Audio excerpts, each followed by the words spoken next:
I am back for season 4 of the DarkspiderCast. Welcome, guys. The new season, new episode, new mic. So I don't know if you're going to be able to distinctly tell a difference in audio quality or if it's going to be about the same or maybe a little bit on the crisper side. I just know that as far as conveniences are concerned, I definitely feel some more maneuverability with this new microphone.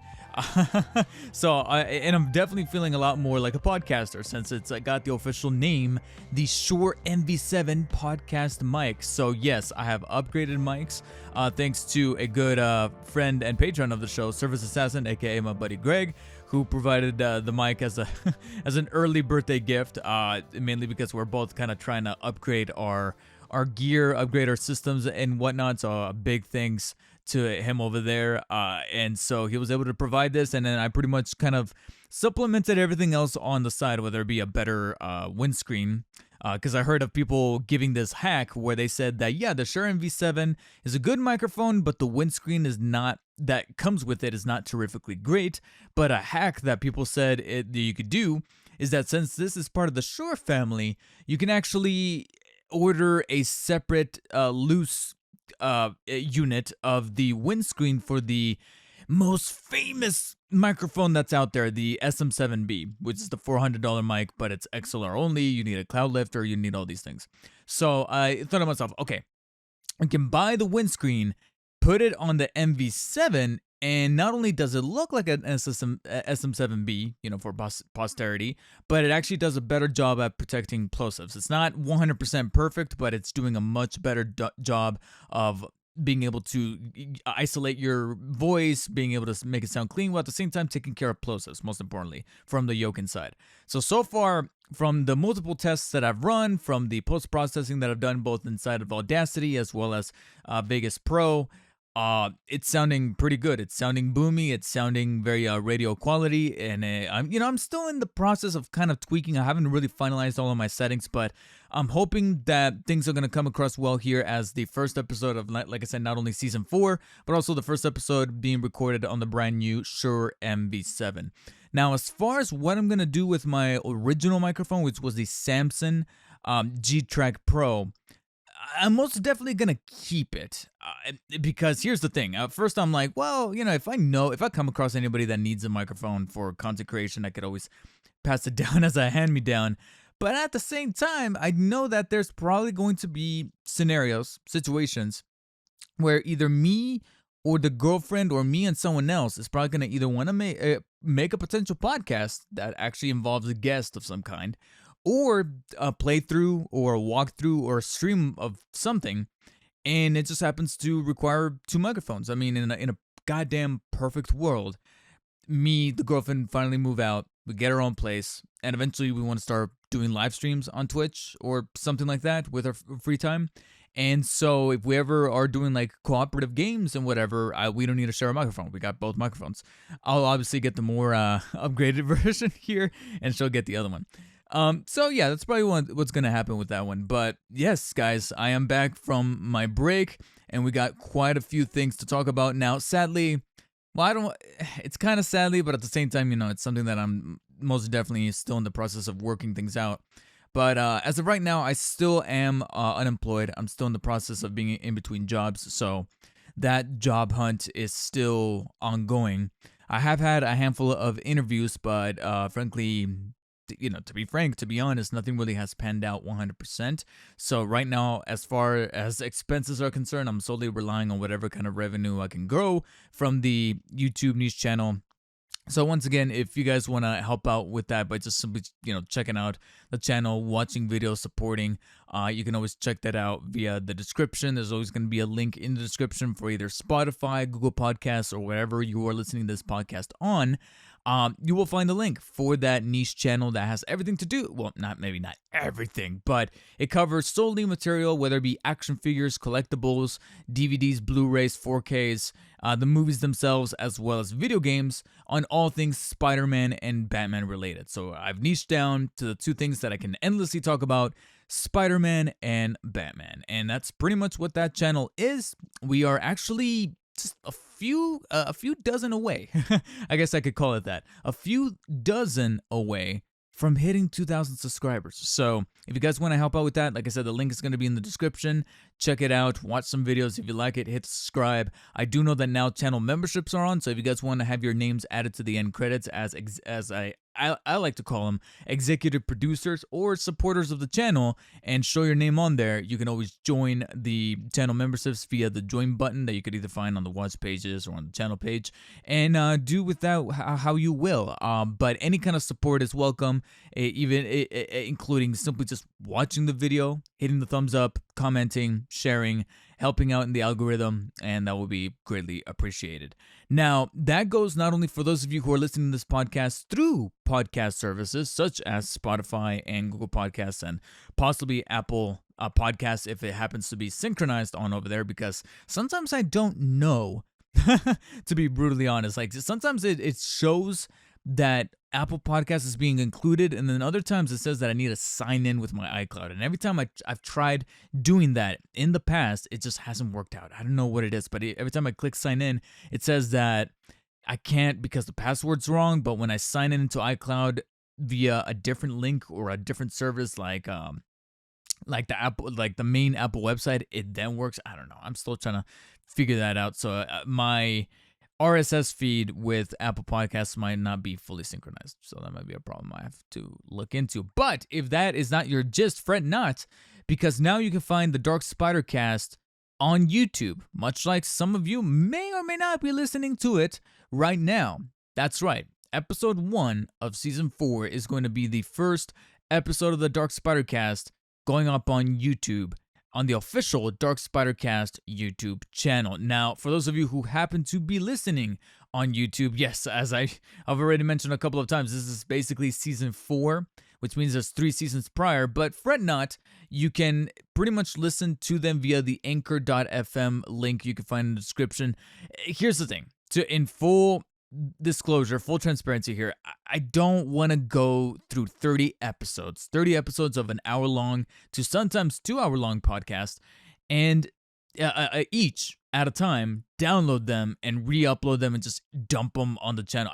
I really don't want to do that, to be honest. I really want to start as fresh and clean as possible on a brand new YouTube channel that is mainly intended to archive the podcast episodes, you know what I'm saying? And also in the process, just think of it as a extra method of distribution, because obviously the one thing that everybody always says is that YouTube is the second most popular search engine in the world. Why not post the podcast channel up on there?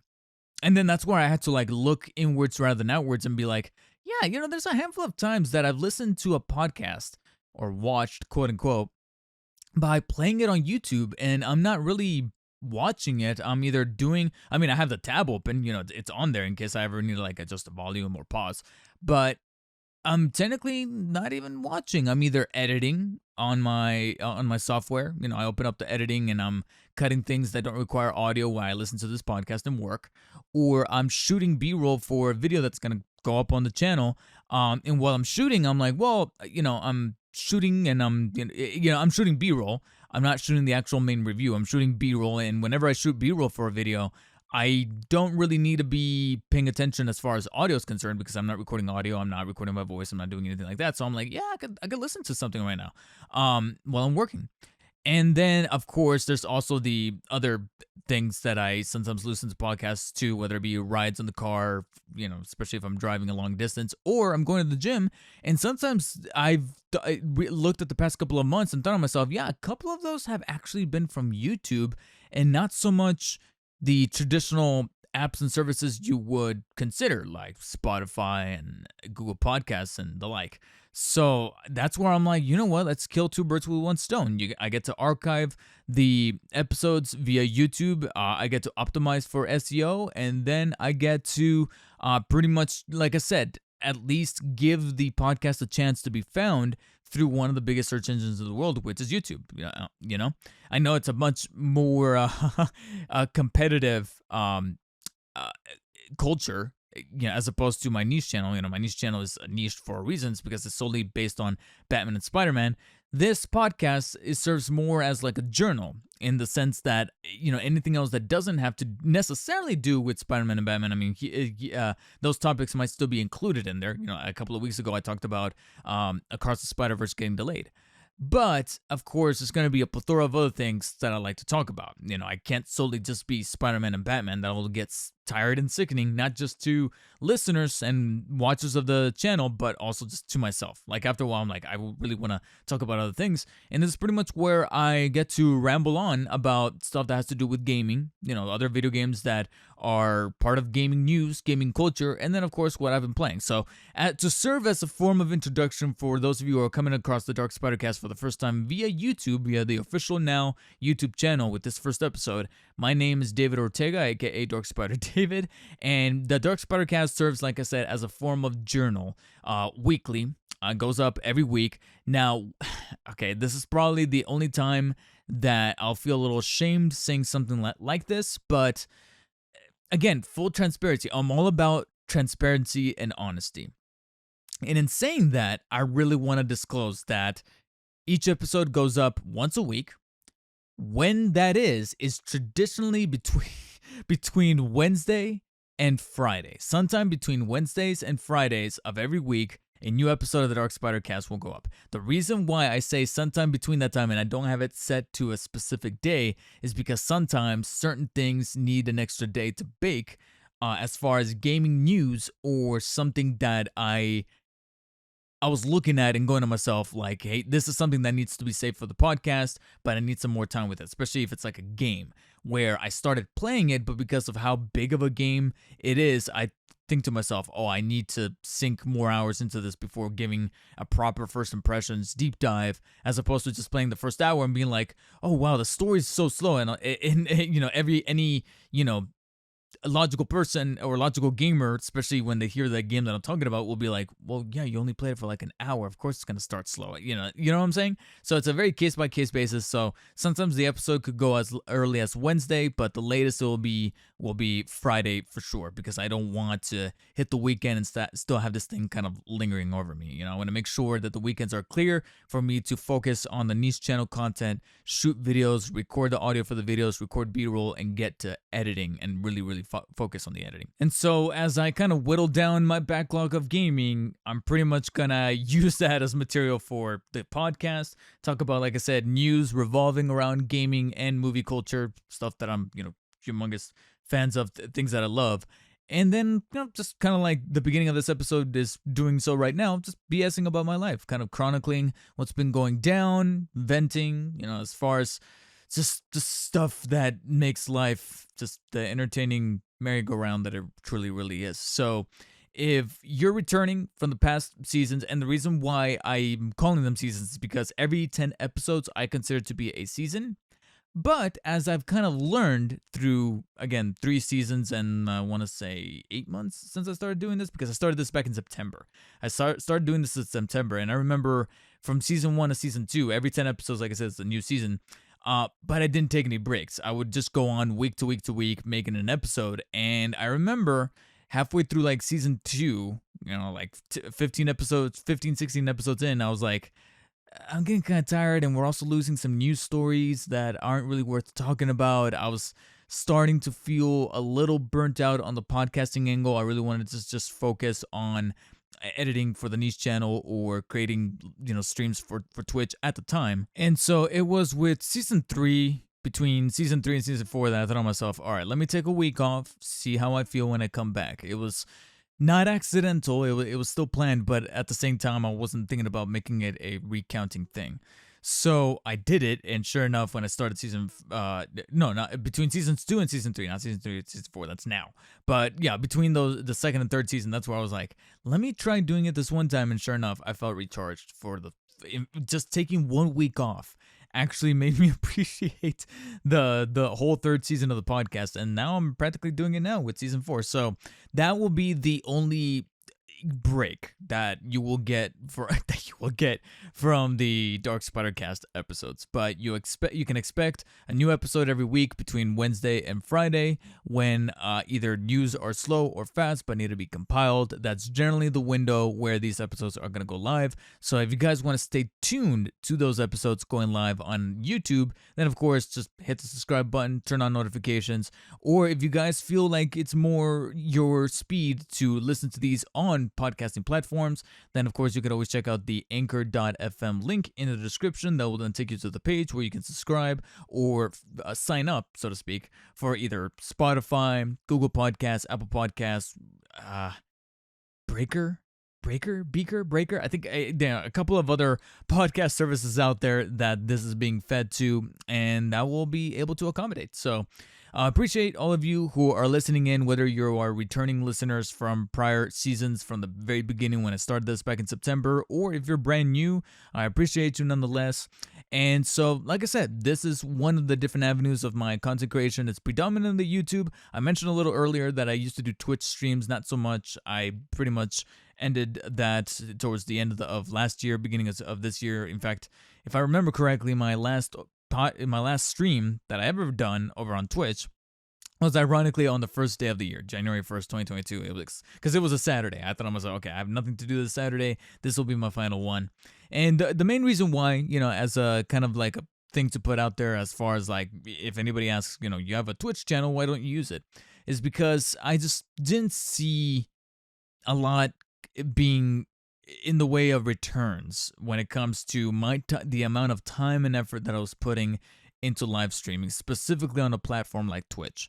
And if you have been following news and the stuff that has been coming out of that platform, you know that it's not looking so hot as far as what Twitch does for the consumer or for the creator, from both a monetary standpoint and just simply from a support standpoint, as far as what tools they provide, what things they provide for the creator, to have it be a really awesome platform to create content for, specifically live streaming. Because when it comes to live streaming, you have to kind of uphold a certain amount of energy and personality for like 2 to 3 hours, sometimes even longer than that, specifically for some of the bigger streamers, that I just blatantly didn't see be worth it for me, as far as how I like to approach things, especially with how much of a perfectionist I kind of am. Like, this is going to sound salty, but I just thought it was bogus that I would put an awful lot of effort into like overlays, making sure my audio's crisp and clear, making sure my camera looks nice, lighting is great, everything is top notch, just so that someone else that even I personally know get sometimes double or triple my viewership for streaming a whole lot less frequent, and they have crappier gear, crappier setup. They're streaming directly from their Xbox, and because this person fits into a specific demographic that is kind of favored on Twitch, not just by some community members, but almost by Twitch itself, it's almost like they get a little bit more attention. And because I was like, I'm out. I'm out. I'm playing some of the more contemporary games. I'm following all the things that experts and educators were saying out there. And because this other person has a specific tag on their stream, it looks like people gravitate towards that a little bit more because support, I'm like, all right, so it's because of this and not because of the actual content. I get it. So I'm out. That combined with, like I said, just a handful of other things, that streaming was just not doing well for me, specifically mentally and physically. I was just not doing well. Technically, I'm still not doing well, but I am technically doing better now, knowing that I can just focus on the two things that I genuinely do enjoy making, which is this podcast, as well as the niche stuff over on the official Dark Spider David, Batman and Spider-Man channel. And like Forrest Gump said, that's all I really have to say about that. Right now, my as far as my energy, as far as my output goes towards the content creation of those avenues, as well as once again trying to find another full-time day job to at least supplement for finances, and also for the efforts of trying to get into a bigger space for me and my girlfriend, somewhere where I can create content on the regular without having to worry about my parents, because I live with my parents, but they don't exactly really support the stuff that I like to do. So whenever I create content is usually when at least one of them is out of the house, or when both are out of the house, because they're always making noise. They're always doing things to just tamper with the process and the experience. It's just not it's not conductive at all. So right now I'm in the process of trying to find something that will at least supplement me in an effort to move out, to find my own place with a girlfriend, to find an area where I can create content without restrictions. Of course, the dream would be to be able to content create full time. To have the Dark Spider David channel take off in a way where I can go full time and work for myself. That would be ideal. That would be extraordinary and awesome. I would greatly appreciate anybody's support in an effort to make that happen. But for the time being, right now, realistically, it's just something that's not feasible. So I'm just trying to look for things out there that I can put my techniques and skills to good use. In the meantime, though, I'm going to be using my time to like I said, content create and do what I love to do, which is to watch movies and play video games, ideally so that I have stuff to talk about, like on this podcast. I have a segment that I call What I've Been Playing, which is pretty self-explanatory. What games have I been playing? Now, before I get to that segment, I am in the process of waiting for some games to be arriving from Gamefly. No, this is not a sponsorship. I'm not that important. I'm not that cool yet for sponsors. But the reason why is because I will most certainly take advantage of an offer where they're pretty much like, hey, we noticed you haven't been using the service, and so we're going to offer you a month of 2 games being sent to you for like $1. And I was like, you know what? So far nothing's panning out as far as job opportunities. Gotta let go. Can't afford to buy a multitude of games right now. Let me take advantage of this. So right now I have Kirby in the Forgotten Land and Ghostwire Tokyo being sent on over to me. Hopefully I'll utilize the little bit of free time that I have right now to get those 2 games done and over with once they arrive. But now let me talk about what I've been playing, not only from since the season 3 finale and across the week that I took off, but also a little indie game that I started last night. Appropriately, I started Dying Light 2 on the finale for season 3. Like, I literally started like the first 3 or 4 hours of Dying Light 2.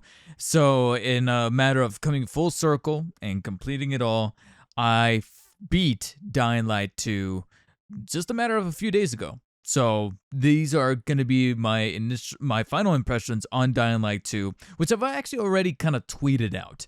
I've not only tweeted it out, but I also kind of mentioned it in a couple of Discord servers that I'm a part of, because after 50 hours of playing Dying Light 2, and finally finishing the story and then doing a good chunk of side content.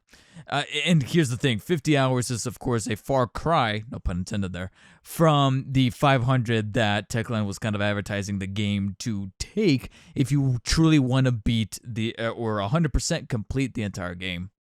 And I was most definitely not going to have to do that, especially since some of those hours were a matter of like multiple playthroughs. If you want to get different endings, different story outcomes, I was not about to go through that. I was told myself I'm mainly going to do the main story, stick with my decisions, and also do some side content on the way as I kind of navigate from point A to point B.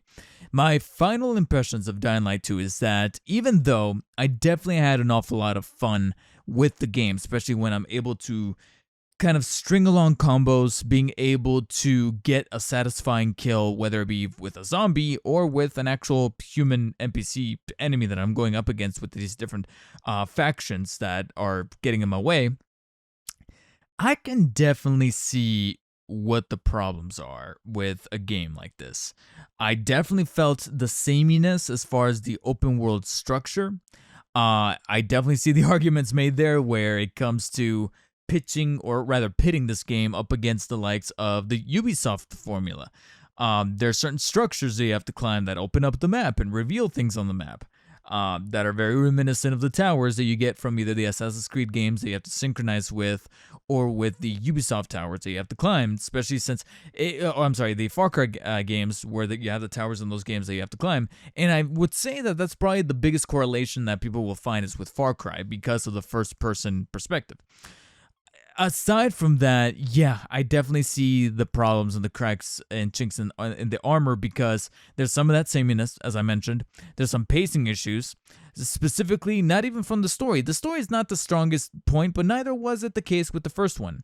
But that's the thing, is that I was having a bit of a discussion, a text discussion with, again, one of the good friends of both the podcast and the channel, Surface Assassin, aka Greg, because he loves Dying Light. He loved the first game. I really enjoyed the first game.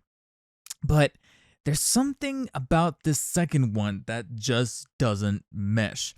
And I noticed that, yeah, the story, when it comes to games, the story can always take a back seat because it's all about the gameplay. It is an interactive experience. It's meant to be something that I actually have a say on as far as how I progress, how I interact with the game, because it's all about the mechanics.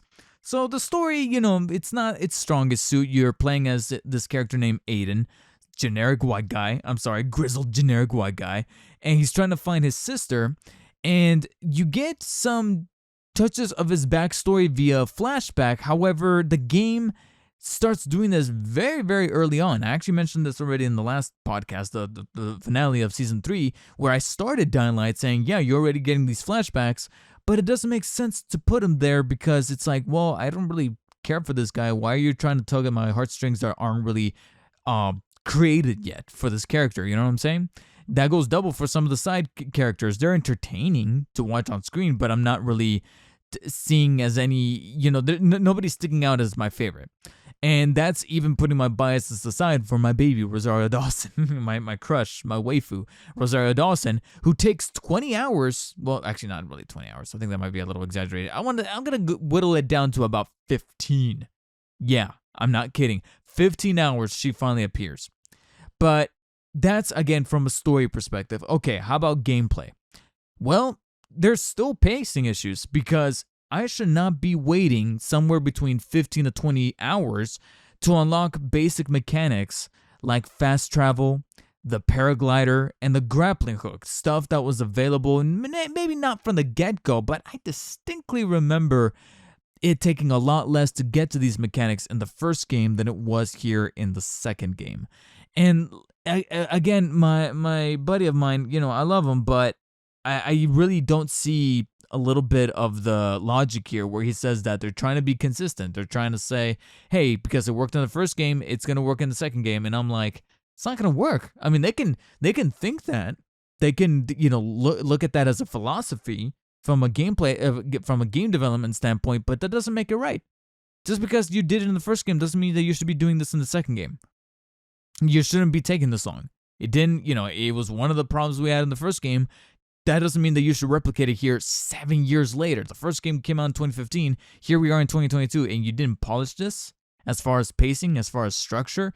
Because here's the thing. I started this game, obviously we're in May now, so it's been a handful of months since the game came out. People were dealing with back-to-back bugs and glitches. Here I am months later with multiple patches pushed on through, and the game is a much more polished experience. That's not to say it's a fully polished experience, because here we are 3 months later, there's still some bugs. And when I'm talking bugs, I don't really mean the entertaining ones. I'm talking the ones where a character needs to be talked to in order to proceed in the story, and yet the game is saying, oh, there's enemies nearby. Where are they at, though? As the meme says, where are they at, though?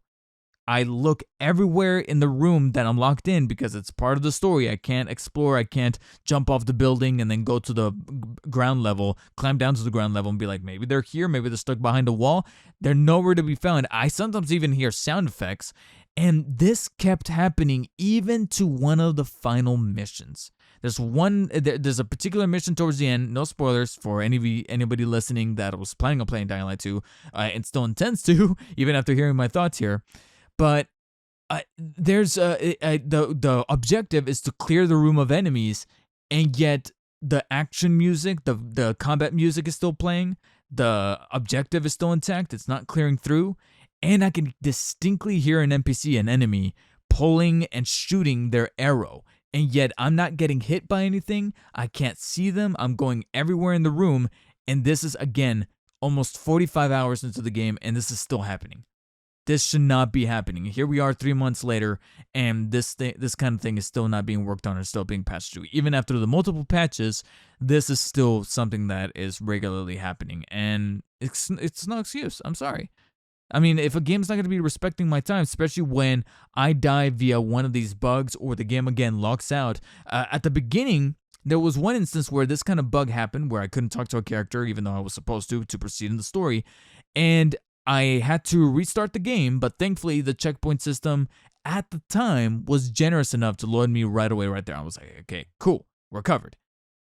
Didn't happen 100% of the time. There were a couple more instances where something like that happened, whether it be for a main story quest or a side quest, and I restarted the game, but it put me back across the map, and this was before unlocking a fast travel point. So guess what? I have to climb and run my way on over there, all over again, to get to the character that I couldn't talk to before because they locked out. And again, it's a waste of time. And if the game's going to be wasting my time, then why should I spend any more time on it? Frankly, however, because of my current circumstances with not having a job and having this free time, I was like, let's keep on pushing through. I paid good money for the deluxe edition because it has a cool steelbook. Yes, I know, taking that big L. But I pushed through, got introduced to my baby Rosario Dawson, and then the world then opens up a bit more into the city. And then this is where the game finally gains a little bit more momentum. It's where we get introduced to some more cool mechanics such as fast travel, better traversal. The upgrades come a little bit more frequent because I saw some people say that the upgrade system is a bit scuffed at the beginning with how much slower it is to gain certain abilities like sliding and all that. Definitely felt that here. I immediately, one of the first things I saw when I wasted out a weapon and it was broken, the game's like, oh, your weapon is broken, considering using a different weapon. And I'm like, well, I'll just repair it, because I distinctly remember being able to repair items and craft new items from scratch and break them down in the first game. Gone. All those mechanics of breaking down weapons so that you can salvage parts to then build new ones, as long as you got the blueprint, or being able to just repair an item and keep it, as long as you got the scrap or the materials to repair it, it's gone. You can't repair shit. If you waste a item, guess what? You might as well drop it. And that's pretty much what I did. I barely modded any of my weapons because I thought to myself, why should I bother adding mods if the weapons are going to break and I have to scrap them to make room for new ones? Yeah, you could take it to the stash, but what's the point? Yeah, that's one of the instant red flags. Beyond, again, the bug that will lock me out of a character, and then another moment where I was given the agency, or what I believe to be agency over a decision, only for that decision to not really be regarded, really, by an awful lot of characters. And I remember Techland saying, oh yeah, your choices are going to have dire consequences on the map, and I'm like, besides some perks that help traversal, not really. Because certain characters don't really pay attention to the stuff that you do from a writing standpoint or from a gameplay standpoint. I'm like, then why am I here? And that is most especially towards the end. There's a certain character that has a very unnatural reaction to something that I verbally said out loud. I'm like, why are you not getting more angry to what I just said? And then another character goes out in a way where I'm like, I feel like that would have happened regardless of what I chose or what I said. And I don't have a connection here. I really don't. And at that point, I'm like, then this was a wasted effort, because I remember the first game didn't have, choices, it had dialogue options, sure, so you can get some lore and some backstory behind the characters, but it didn't have these like moments where the game gives you a timer to be like, do you want to do this or do you want to do that? Do you want to save this person or let go of this person, or do you want to give this to them or give this to that? And it'll have a branching storyline that will then determine your ending. None of that was in the first game, and frankly, now looking at how little of an effect it has on Dying Light 2, neither should have this one. And so as it went on, like I said, there were still moments, especially after the traversal gets a bit more fun and I was dealing with what is technically a much more polished experience than what people had back in February. I did have my moments of fun, But man, oh man, the consensus was coming through and through that this is most definitely a Black Friday game. It really is. Like, wait for this to go on sale because there is some nugget for potential here, especially if they really are going to go through with the 5 years of supported content. Now, granted, if that content is going to be stretched very wide and thin, then that's going to be cause for concern, especially since at the time of this recording, they most recently announced that first piece of story DLC that was supposed to come out in June just got delayed to September, which I should have access to because I got the deluxe edition, which pretty much comes with the season pass, or at least access to this story DLC. But now it looks like I'm gonna have to wait to put the disc back in, and it's a good thing I deleted it because I'm like, well, this thing is getting delayed, and time will only tell if this delay is really going to be worth it, because apparently it's to bring a level of polish. After playing the core game 3 months later, some polish is still needed on the core game. Maybe it might be a little bit too late for some of the more screen written details, as far as like the story, how characters react. Like, that stuff is so baked into the core fundamentals of the game that I know that can't be patched. But glitches that, like I said, characters won't speak to me because they think that an enemy is still nearby and they're glitched out, that shit needs to be fixed ASAP. Because I was kind of excited for this game, and here I am, even after hearing what people said, and then the multitude of updates that they have since released. As I followed their Twitter account closely, I was like, well, maybe it's probably now where it was supposed to be back in release. Yeah, I'm not condoning that whole mentality of like, ship it now, we'll fix it later. I am not. But man, there are still some problems that it's very difficult to. I'm not gonna say that this is a piece of shit game. It's not, but it's right now to me. It's the quintessential Black Friday game where, despite having my crush Rosario Dawson in there and having some cool upgrades that did help a little bit of the combat, a little bit of the traversal be fun, because that's the one thing that we can all agree: the parkour definitely feels a lot more polished. They definitely had a stronger engine to be able to handle a little bit of the maneuverability. There's some perks and some upgrades that I looked at and went, okay, that looks dope, especially for some of the parkour and being able to string along combos and being able to kill some time. But man, I just don't understand how they couldn't just level up on the stuff that really worked for the first Dying Light. Like, this is one of those games that, if you guys are acquainted or familiarized with a YouTube channel called No Clip, which specializes in creating video game documentaries, headed up by Daniel Dwyer and his team, I would really love for him to make a documentary on Dying Light 2. Because I really want to see, and of course, it's probably going to take some time to get the full story, because I think right now, if there's still some kind of partnership with an investor or whatever that still has their claws into them, they're probably not going to be able to speak leisurely and candidly about the making of this game. But once that partnership is up, probably when this 5 years of supported content comes to a close, I would really love to see full-on testimonials as to what happened behind the scenes of this game, because 7 years with no other projects being handled on, what exactly happened over at Techland that led to what is, technically speaking, a disappointing sequel? And that's just, touching base on my overall impressions. I haven't gone into the nitty-gritty of, like I said, some story decisions, side quests that I was looking forward to, only to realize that most of them are very fetch questy, have some pretty varying degrees of voice talent behind them. There's this one dude that legit talks like a surfer. Like, dude, like, I made a sandwich and dude didn't get sick from it, so that's pretty cool. Like, he literally talked like that. Like, really? We're still doing this right now? Like, this is not the 2010s anymore. You kind of got by like that with the first Dying Light. You cannot do it here. I'm sorry.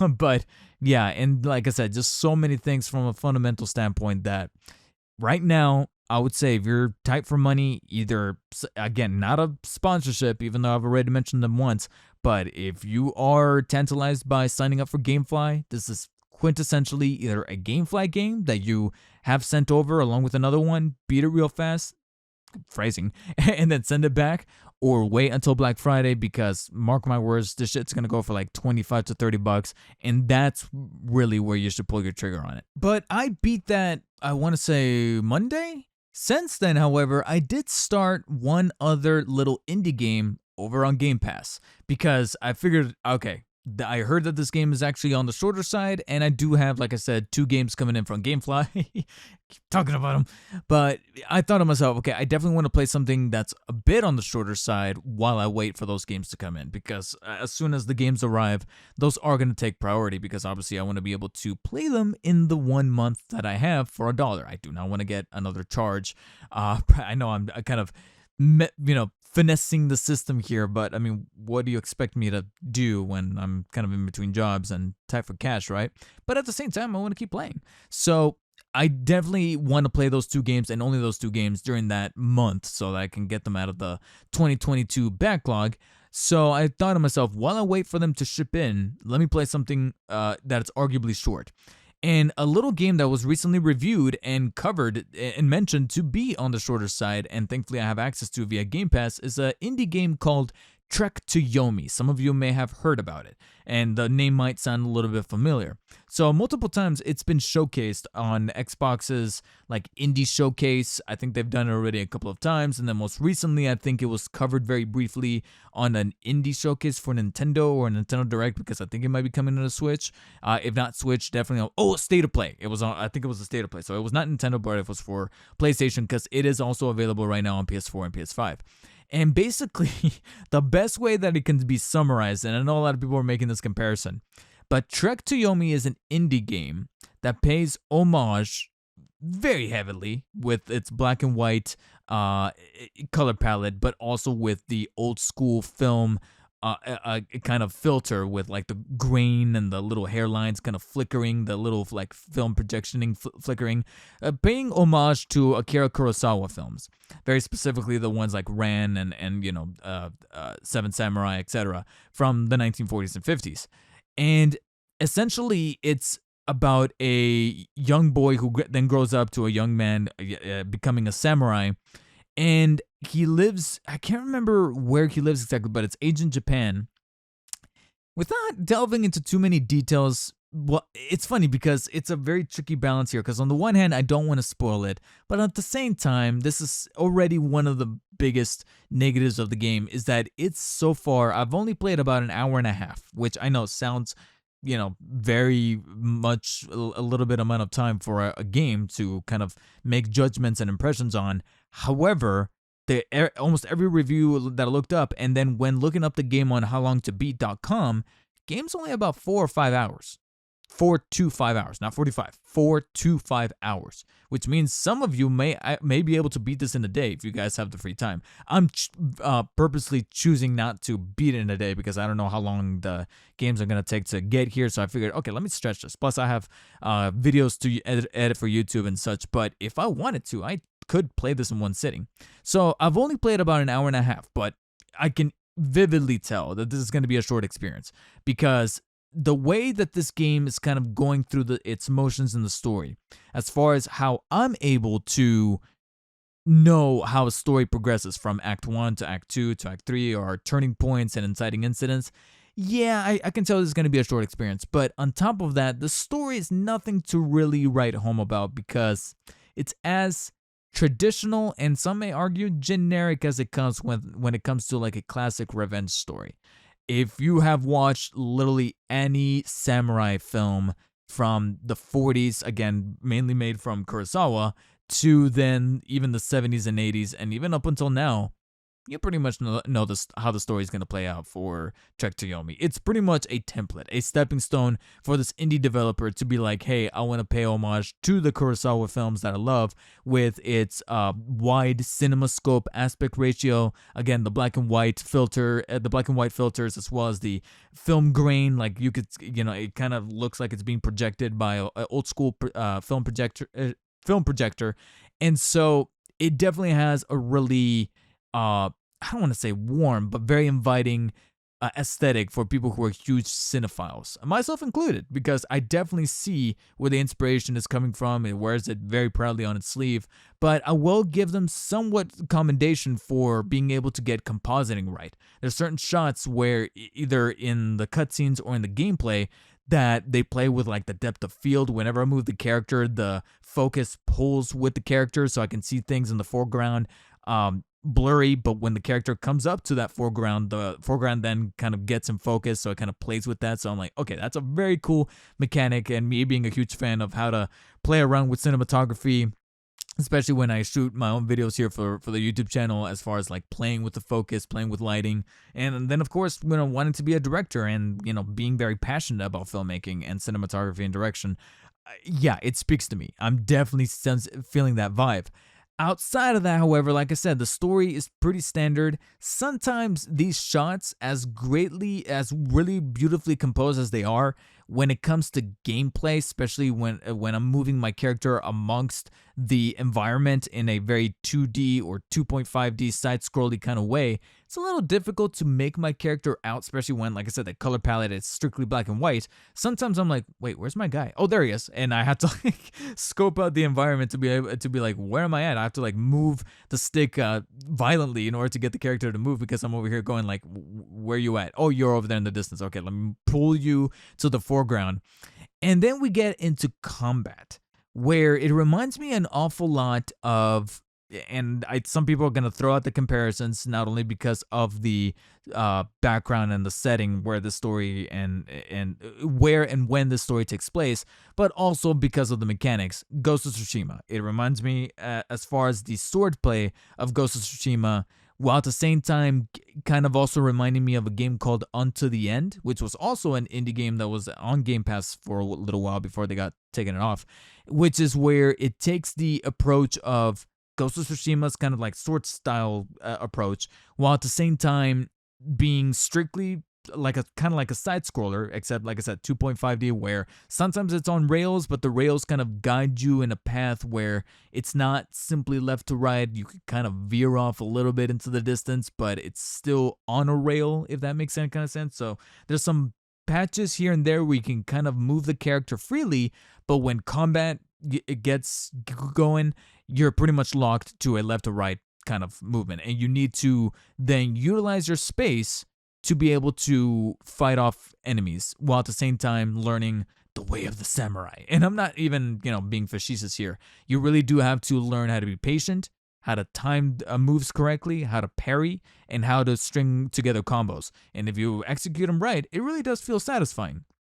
However, it's only been an hour and a half, and there's been one or two instances here where I could have sworn I hit the guard or the parry button or the X button, and yet my character is either a little slower than they had initially intended, or or hopefully it's not my controller, because I did notice my character drifting, where characters like walking and I'm like, whoa, I'm not moving it. So it might be my controller. Maybe it's time to upgrade and swap out a new controller for the Series X.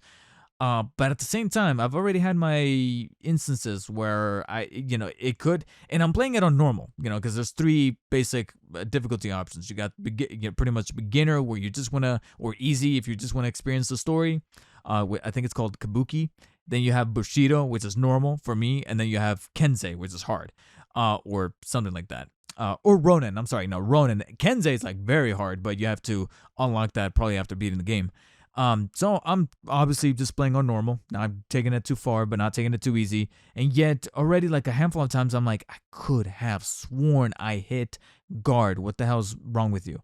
And then other instances I'm over here like, oh my God, I got all these enemies. And then in a matter of moments, because I kind of may have button mashed the X button, boom, they're dead. I'm like, oh, okay, well. So it's all about getting the timing right, getting the sense of momentum right. And it does feel really cool at times, especially when you're able to string together combos that you unlock as you progress in the game. This also lends to my notion that this is going to be a quick playthrough, because only an hour and a half, and I can already see my combo menu, my upgrades menu, and my collectibles menus filling up quickly. I'm like, okay, well, I'm already seeing a good chunk of these filling out that there's barely going to be anything to unlock later. And yeah, I'm getting the sense that this is going to be a 4, maximum 5, maybe 5.5 hour experience. And that's probably okay.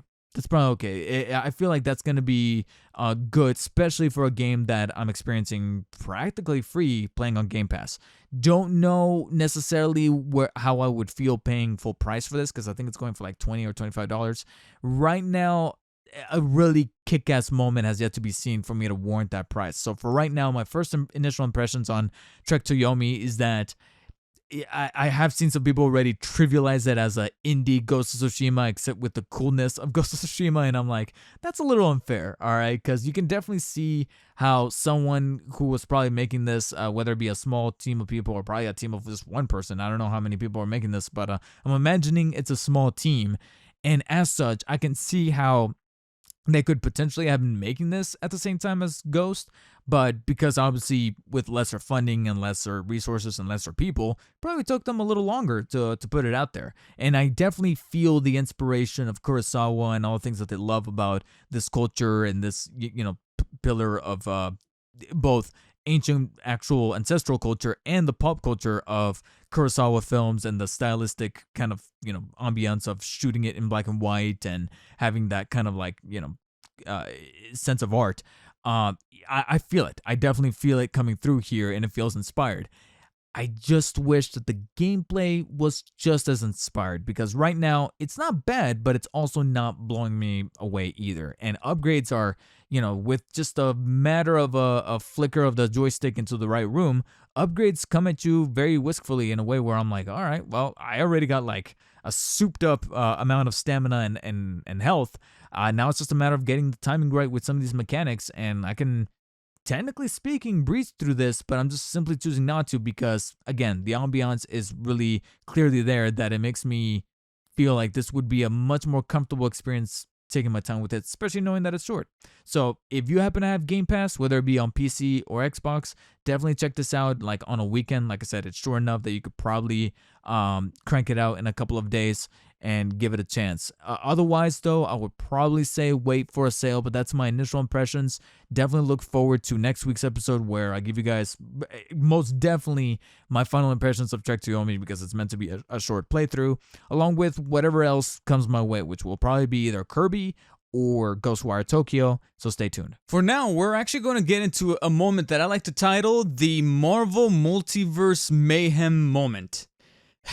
I try to come up with as many M words in there as possible because it is going to be involving Marvel, it's going to be involving multiverses that aren't just for Marvel, and it's just a bunch of craziness and mayhem, part of a moment inside of this podcast episode. So basically what this is going to constitute of is going to be me just giving my very quick final impressions on Moon Knight, a quick review slash kind of opinion piece, because the movie's already been out for almost like a week now, and so because of that, it's like, all right, well, if you have seen it, you probably have already seen it by now. If you have heard impressions and reviews, you've already done so. So I just kind of want to throw in my 2 cents on Doctor Strange and the Multiverse of Madness, more that's beyond the 240 characters that I'm allowed to on Twitter. So, kind of adding some salt and pepper to the overall mix and recipe of what I kind of already put out there, whether it be with people that I've talked to in person or, like I said, what I've kind of blurped about on Twitter, etc. And then going into another movie that involves multiverses, however, it's not Marvel related whatsoever, however, could possibly be one of our top contenders of one of our top Best Picture contenders of the year so far, although I personally kind of doubt it. Not because I don't want it to, but because of the type of style of film that it is, the genre of film that it is. But it is going to be a very quick review for Everything Everywhere All at Once. So, starting off with Moon Knight. Moon Knight has actually been done now for about a week, a little over a week. For a little while, I was actually thinking to myself, like, yo, kind of convenient that the finale for Moon Knight is the same week as Multiverse of Madness comes out. So I thought there was going to be a connection there. However, I remember seeing a bunch of interviews of Oscar Isaac and Ethan Hawke constantly saying that one of the things that attracted them to wanting to do the show is the fact that it's not connected. So I was thinking, okay, are they just putting a face? Are they just saying that just so that they can kind of subvert expectations and, people probing and prodding all over the place, pulling Andrew Garfield and be like, I'm not the werewolf, I'm not, yeah, and then ends up having some kind of correlation. Don't know if this is considered a spoiler, but it actually ended up not being connected whatsoever. And that's actually one of the reasons why me and the girlfriend were just so eager to watch the finale, not just because we were eager to see what actually happens here at the end, but also because we just didn't want to risk there being spoilers that are connected to Multiverse of Madness and be missed out, so that when we see the movie, we'll be like, what the hell was that? But frankly, that didn't pan out. However, after kind of sitting with it a little bit amongst the finale, I kind of like that. I kind of like that it wasn't connected. It actually started rubbing me more and more the right way. In a way where I'm like, yo, I actually really did like how self-contained Moon Knight really was. It felt streamlined. Later on, some stories started to come out that they did have some other connections in mind. Specifically, Kingo from Eternals was going to show up in there because there is some kind of a, I don't want to say clash, but like some... I don't want to say mixture either, but it kind of makes sense for out of all the Eternals, Kingo to be the the Indian native one, to kind of be amongst the gods that probably had some kind of parlay with Khonshu and then all the other Egyptian gods. I'm like, yeah, that would have made sense as far as him showing up there. But from a streamlined perspective, I'm like, yeah, it makes sense to have cut it there. And the filmmakers were even like, we just don't need it to tell the story. Yeah, it makes sense as far as like the background and why he would be there. But to tell the story, to actually tell this 6-episode story, didn't need to be in there. Cuts into the budget. And I'm like, all right, yeah, that totally makes sense. Now, granted, the reasoning with the whole budget thing, that's the only thing that I looked at and went, yeah, but, that didn't help out the effects in the first couple of episodes. And finally, with the finale, I learned why those effects look so shoddy in the first couple of episodes. I was like, oh, that's why. And again, no spoilers here in case you have not seen Moon Knight, because I know that not everybody has Disney Plus, because of how disconnected it is from the grand MCU, even though it takes place in the MCU. I'm like, yeah, okay, so there's reason enough here for not everyone to have gone into Moon Knight, so I'm not going to go into full-on spoilers. But let's just say that a good majority of this finale really told me exactly where that budget went as far as the effects for the first couple of episodes, which was bewildering to me to begin with, because I remember them touting how each episode costs like $30 million, and I'm like, okay, that makes sense for it to be 6 episodes so that they can make this feel and look and sound just like an actual MCU film. And for the most part, it did. With that said, yeah, the finale is good, but it's not great. I feel like the show definitely peaked with the 1-2 punch that is episodes 4 and 5, because 4 has that definitive turning point where you're just like, what the hell just happened? Where are we? What are we doing? And then 5 finally lays all the cards out on the table. Like it does. It feels a little bottle episode-ish, but at the same time, there's enough questions being answered, questions that were just planted firmly into the soil in episodes 1 and 2, because that's the one thing that I surprisingly saw a lot of people complain about for episodes 1 and 2. Like, there's too many things that I have questions on and they weren't resolved, and I'm over here going, it's a show, right? It's a show. You know that it's going to be a 6-part series. You only have to wait a week. Are we really that spoiled now? Are we really that at that point where I'm like, you just have to wait a week, and especially if you're an adult, you can wait a week. All right, you can wait. You're going to be fine. If it was a movie where you had a 2-hour film, but then you had to wait like 2, 3, 4 years for the actual questions to be answered in the sequel, then that context, that kind of scenario does lend to some upset scenarios and upset kind of like responses. That makes sense. But for a show, I'm like, they're giving you nuggets of information. I can't remember what the exact terminology is, but they're treating Oscar Isaac's Stephen Grant as the cipher for the audience, where he won't know more than what we know. I remember there's a specific title for that in screenwriting, where because sometimes in movies, you get scenes that tell us information, but the main character still doesn't know. And then with Moon Knight, they decided to take the inverse approach to that for the first couple of episodes. We only know as much as he knows. When he blacks out, we black out. And it's a very delicate tightrope walk to write that well. And I thought that they wrote it for the most part pretty well. It takes some skill to make that really work. And when it works, I love it. I love it in films when we only know as much as the main character. And when the main character finds out, then we find out, and the string just kind of undoes on itself. And I love movies and TV shows that are able to take advantage of that. And episodes 4 and 5 are also able to kind of strike that paradigm and it's the formula. It's a formula that Marvel has already kind of figured out, where they know that if they plan it at a 6-episode structure, first 2 episodes is pretty much Act 1, 4 and 5 3 and 4 are Act 2, 5 and 6 are Act 3, where we have our big climax in 6. And so every second episode, you have some kind of major turning point, and episodes 4 is no exception, especially with the way 4 ends.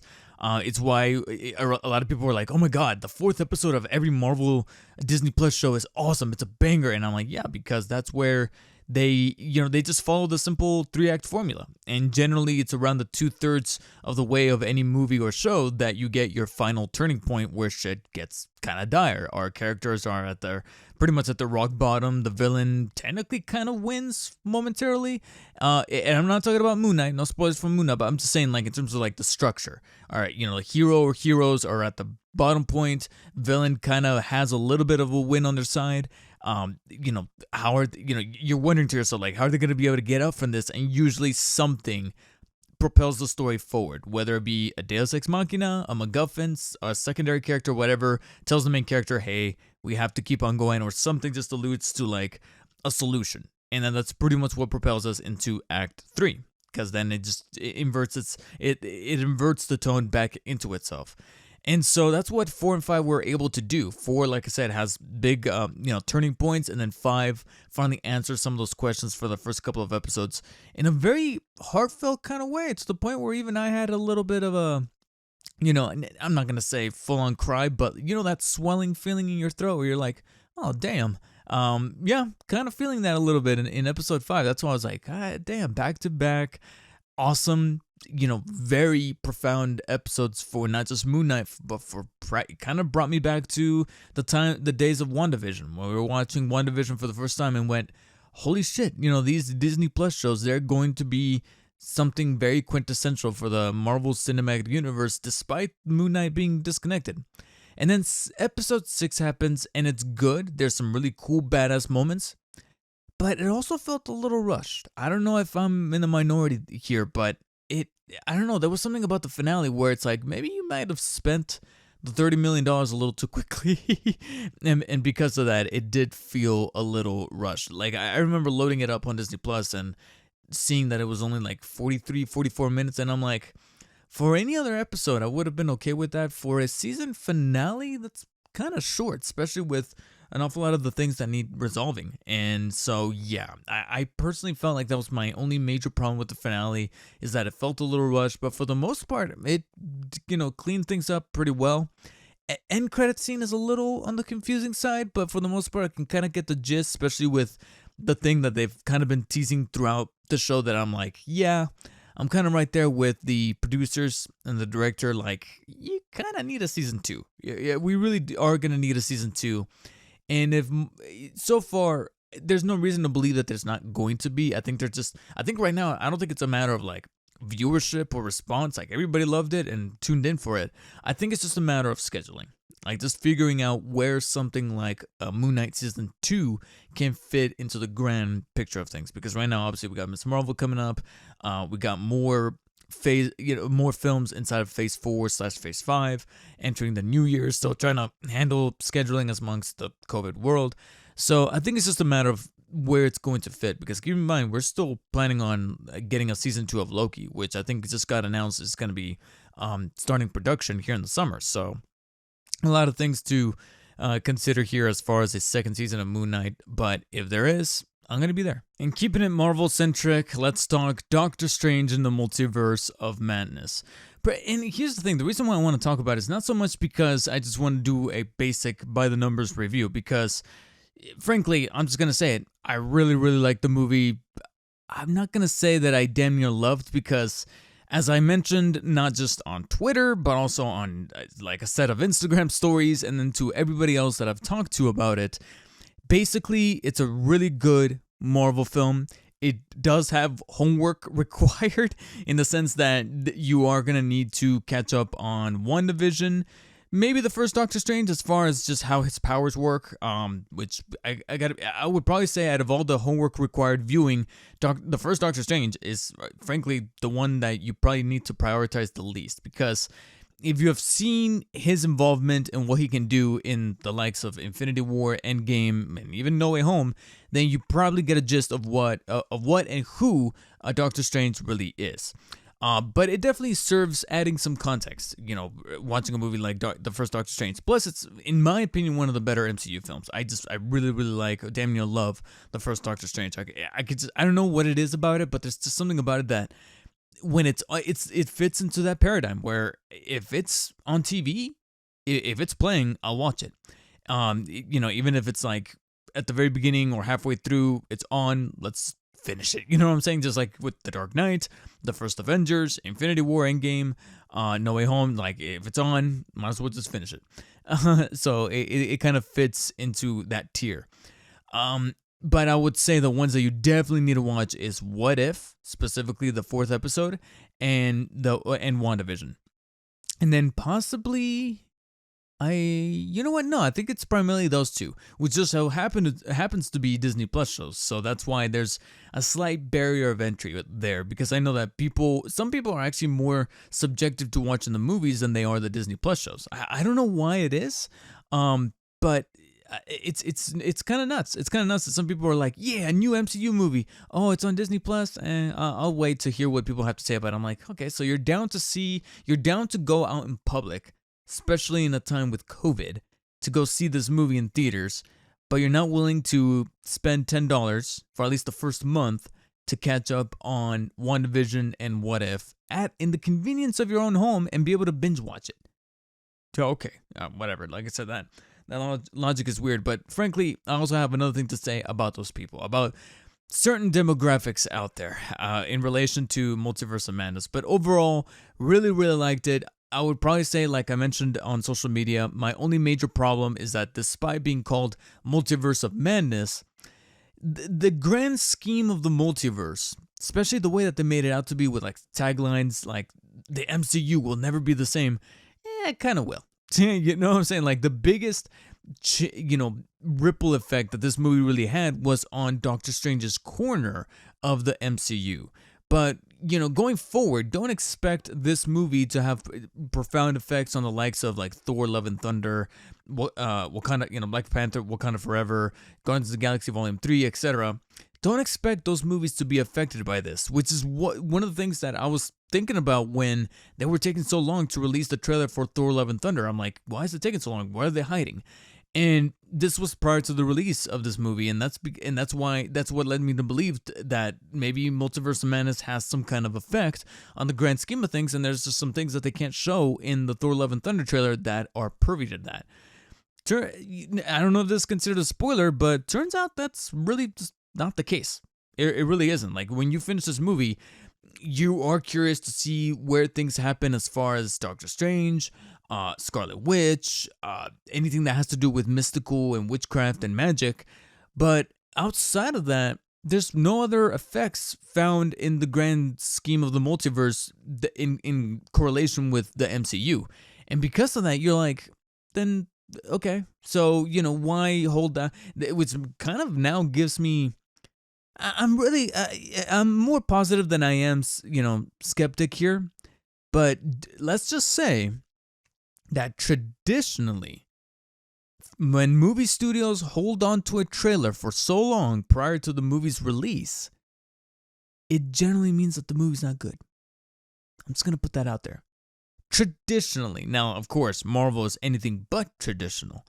And I generally have more faith in a studio like Marvel Studios And it's a little easier to accept that, yeah, there's probably some stuff in the movie that we just don't know about and we can't know about until the movie finally comes out. And that's why we are only getting this one trailer, and the movie literally comes out in less than 2 months. And when the trailer dropped, it was, just 3 months away. They were even making it a case that that this was the shortest gap between the first trailer of a movie and the movie's theatrical release since Incredible Hulk. And so and even with that, probably one of the reasons why is because, there were rumors starting to cycle that Tony Stark makes a cameo in Incredible Hulk, and sure enough, it happened. So there was also some reasoning there, but now knowing that Doctor Strange didn't have an effect on Thor: Love and Thunder, I'm like, okay, then why hold on? What are they possibly hiding? And like I said, that's why I'm just throwing that nugget out there just to temper expectations. Generally, the last time I saw this happen was literally last year with the Resident Evil movie.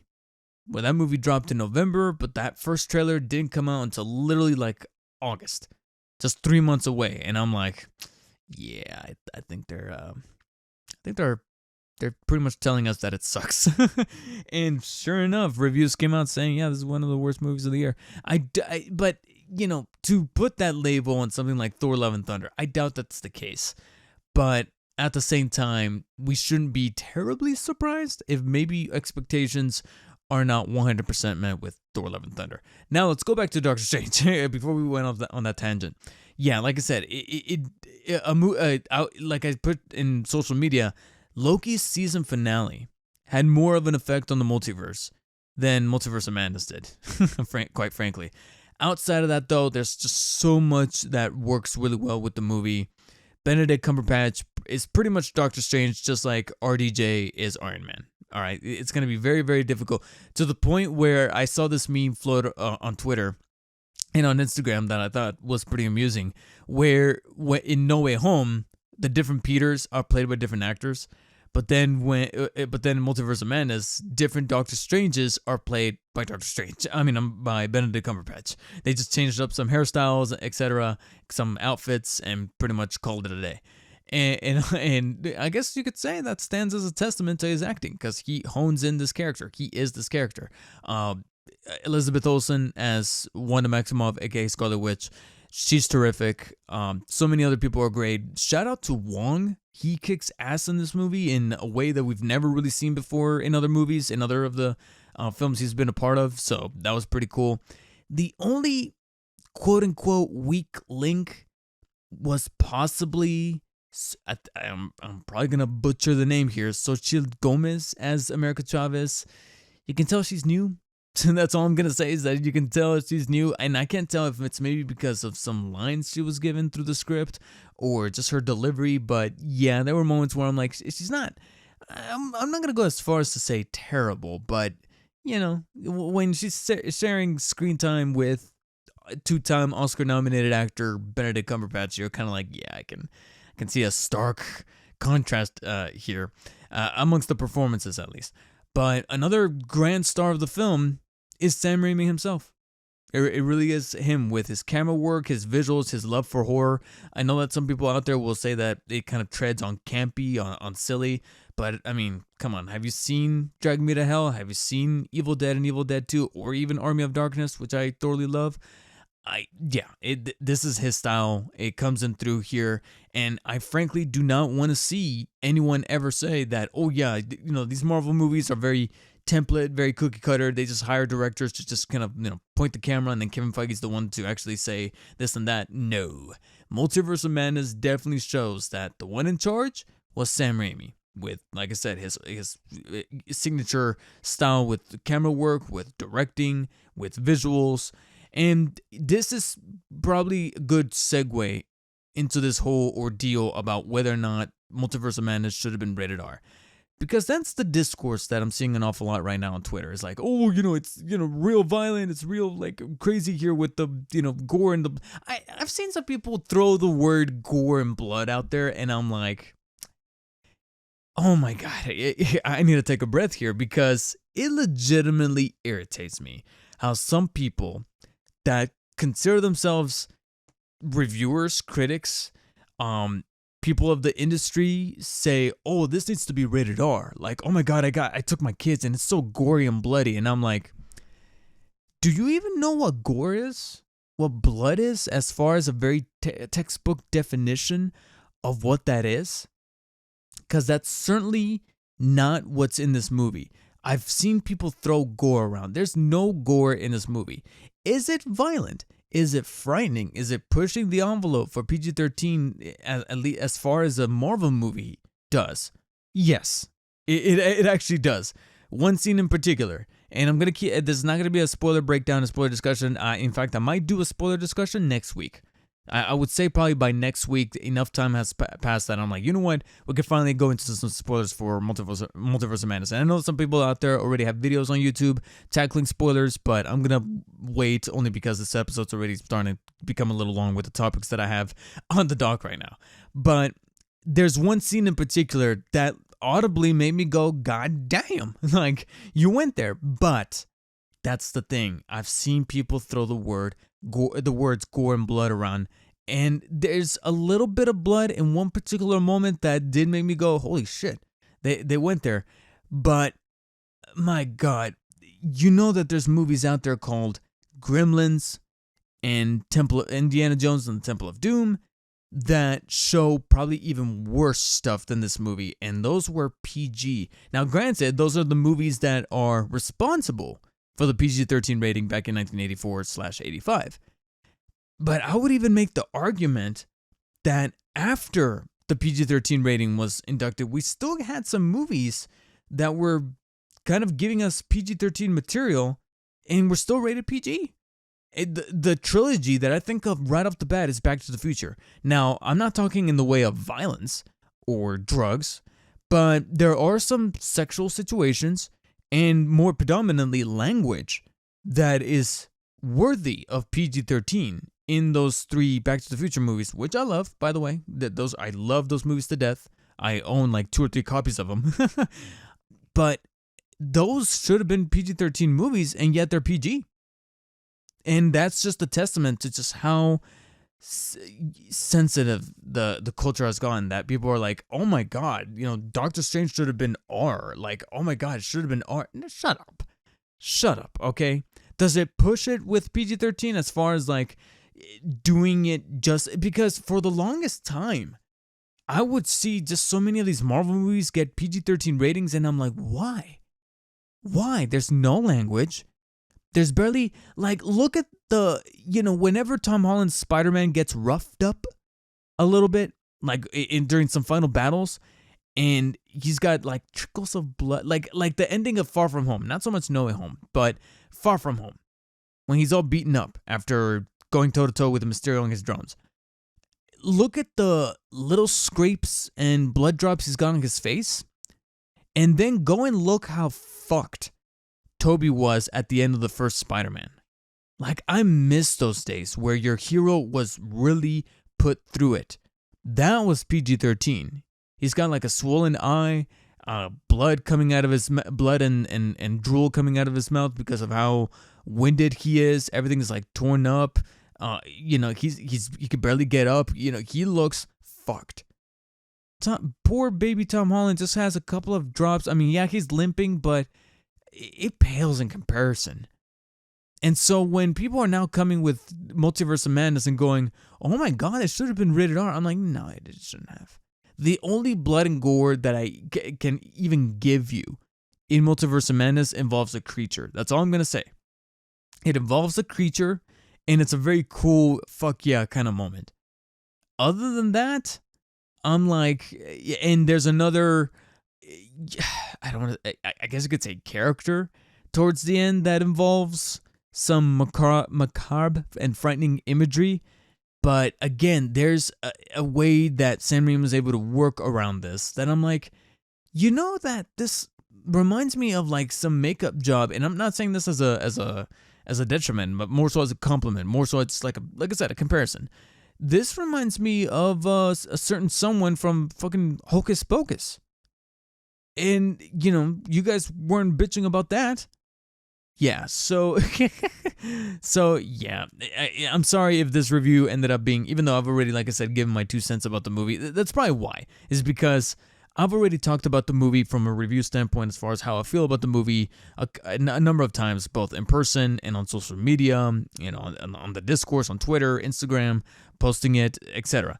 So I didn't really want to talk too much about that, but rather vent about how people are complaining right now, saying that Doctor Strange should have been rated R, when in reality I'm going, this is a hard PG-13, but it definitely cannot go over PG-13. It's not put into question. And for those of you who are throwing words around like gore and blood, sit down, because you haven't seen, you should go back and watch movies that genuinely show gore and blood, and probably start off with Raimi's very own Evil Dead trilogy, the original Evil Dead, which I don't think is even rated R, I think it's NC-17, and the Evil Dead 2, and then going into the horror comedy aspects of things with the slapstick, Army of Darkness, which I love, again. Yeah, it just shows just how sensitive culture and just the overall everybody has gone to this point that it kind of makes me sad, while at the same time giving me kind of a template of what to work with for a PG-13 film that knows how to do, very haunting and provocative visuals such as this. And I'll leave it at this. All of this uproar about whether or not just like I posted on Twitter, all this uproar about Doctor Strange being rated R. Where was this when the Batman came out? Think about that. Now, even though I did truly enjoy Doctor Strange and the Multiverse of Madness, if you want true multiverse madness, then please, please, please, yes, I'm going to sound like a parrot compared to all the other hype and discussion around this film, surrounding this film on social media, predominantly film Twitter, because there's a whole corner of Twitter called Film Twitter that has endlessly talked about this movie, but now after finally seeing it, frankly, I can see it. If you truly want multiverse madness through and through, try to go see Everything Everywhere All at Once. And there's a very huge emphasis on the word try, because sadly, probably by the time you're listening to this, it might already be gone from the theater and probably entering on-demand territory. I think towards the end of this month, it might be available already on demand, or probably even coming out on 4K and Blu-ray pretty soon, considering how things are going. And I know this because as of right now, The Northman is already on VOD. It's already on demand, and the movie just came out like, 2-3 weeks ago? God damn it, it's sad, because I really genuinely do miss the times where a movie would really be in movie theaters for a good while before you finally saw it in home media and could finally experience it at home, because the theater was just that surreal experience of like, hey, this is the only place that you can really see this movie. But of course now with COVID and just the way that people are just naturally just assholes in the movie theater now, especially where I live, it's kind of, it makes sense, but it doesn't take away from how sad it is that movies are now coming out on demand a whole lot quicker than they were before. So it's possible that we might already be entering the window where you could probably see this movie at home, but I highly encourage you to see it in theaters. I can definitely feel blessed to have had the luxury to see Everything Everywhere All at Once in IMAX. And it was probably the last time that we were able to see it in IMAX. For a little while, I was even contemplating not going because I wasn't feeling well mentally and physically. But, my girlfriend was available. She was off for the day. I definitely had the free time. I was like, let's go do it. And the nearest theater that was showing it was about 15 minutes away. That's when I was like, oh, it's a drive. But just something in my gut said, hey, David, distract yourself with how your mindset is. Like I said, I'm in between jobs, still trying to look for a job, etc. And so to distract myself, we went and saw this movie in IMAX, no less. Especially since IMAX, this is going to sound a little douchey, but seeing a movie in IMAX, even if the movie's not something that I was like terribly, I was looking forward to this movie, but I'm just saying, like, in other cases, even if it's a movie that I wasn't like dying to see, seeing it in IMAX at least gives me somewhat peace of mind, knowing that people who are of like lower esteem will not go see it and interrupt us and bother us. You know what I'm saying? Because it is a pricier ticket. It kind of funnels out or strains out the people that have the biggest potential to ruin the experience. Especially, again, here where I live, there's a lot of people who, the cheaper it is, the more likely they're going to show up and just be annoying and ruin the experience. So seeing it in IMAX at least makes me go, hey, at least those people are not going to show up. Or at least there's a lesser chance of those people showing up. So when I saw this movie, Everything Everywhere All at Once, which is basically about this Asian immigrant woman who is trying her best to keep her family together while at the same time trying to pay her taxes on this laundry place that she owns. And when she goes in for an audit, shit happens. That's honestly the best way I can put this movie as far as the synopsis is concerned. And it's probably for the best. And I know that technically you could simply just go on YouTube and look up a trailer and you kind of get the gist of how crazy this shit can be, but it really bears, I don't know what it is, but you'll just be feeling more fresh and more, open-minded, no pun intended there, I guess you could say, to the craziness that happens. This is going to sound weird, but in the trailer might actually turn you off a little bit more. So if you go and see the movie and you actually see the cartilage that connects everything together and makes some of the weirder moments, as weird as they certainly go, fit better in that context, if that makes any kind of sense. But overall, the movie, yeah, I loved it. I really did love it, because there's a point in the movie where something happens, or at least we're in a place that is just so weird that, and it's funny because sometimes I can get turned off by weird shit. Like there's times where something is just so weird that I'm like, okay, you're just being weird for weird's sake. And I can see how some people could still make that argument about this movie. Like I get it. To me, I don't know what it was, but there was just a filter, a lens that I saw this movie through, and that lens hit me at one particular part in the movie. I want to say it's almost halfway through, where we're in a place and time where it instantly clicked with me. You're basically watching a live action, and I'm hoping that this is not a spoiler in of itself, but I'm just gonna, take a leap of faith here. You're pretty much watching an Asian centered live action Rick and Morty episode. This is pretty much what you're watching.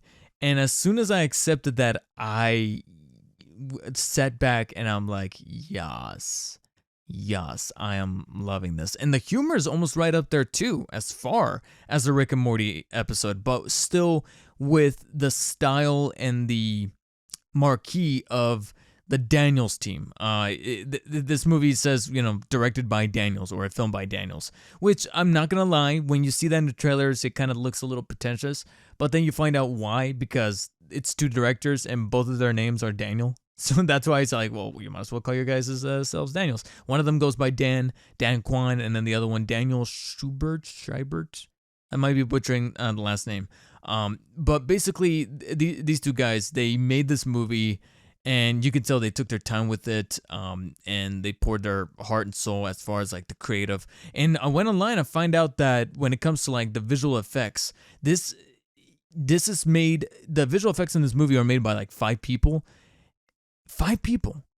Not even a giant effects house like ILM. And I'm over here going like, you know what this reminds me of? It reminds me of video game development, where sometimes you have big AAA studios pumping out cookie cutter template shit like Ubisoft, but then you have indie devs, sometimes a game that's made by one person who makes a game that just changes the industry, aka Stardew Valley. As far as how you perceive indie games, how you perceive something that can be so simple on paper yet so deep over the course of time, because of how much of a phenomenon it becomes. And Everything Everywhere All at Once is kind of reminding me a little bit of that, but in the movie-centric sort of space. And holy God, everyone involved in this movie, not just, like I said, like I just mentioned, the praise behind the visual effects artists, writers and directors, the Daniels, they killed it. They legitimately killed it. And of course, we also have to give some humongous praise to the people in front of the camera, particularly Michelle Yeoh. Yeah, Yeoh. I really hope I'm not messing up the last name, because I always feel like I'm mispronouncing it. But I'm gonna say something here, and I'm really hoping I'm not being hyperbolic. She's Oscar worthy. She really, really is. With the many hats, both figuratively and literally, that she has to wear in this movie, yeah, she's actually damn near Oscar worthy. As is another actor. I always mess up his name. I know Ki Hui Kwan, but basically he plays as a supporting role here as her husband. And he is also known, most notably and famously known as Short Round from Indiana Jones and the Temple of Doom. And the only thing more famous than that is that he has not really been, after that he did Goonies, and then after Goonies, he pretty much kind of disappeared. I think he only did like one or two very, very small walk-on roles here and there for like something on TV or a very small indie film. But as far as like a major, major role, this is his first major role since the Goonies, because he didn't really see that much interest in it. But I can definitely see how something of this caliber brought him forth, and everybody's loving him, myself included, to the point where I'm like, yo, dude, I think you should really consider giving this acting thing another shot, because just like Michelle Yeoh is Oscar worthy, I think he's kind of best supporting actor worthy as well. Unfortunately, the pessimist in me, I just can't shake the feeling that it's not going to happen.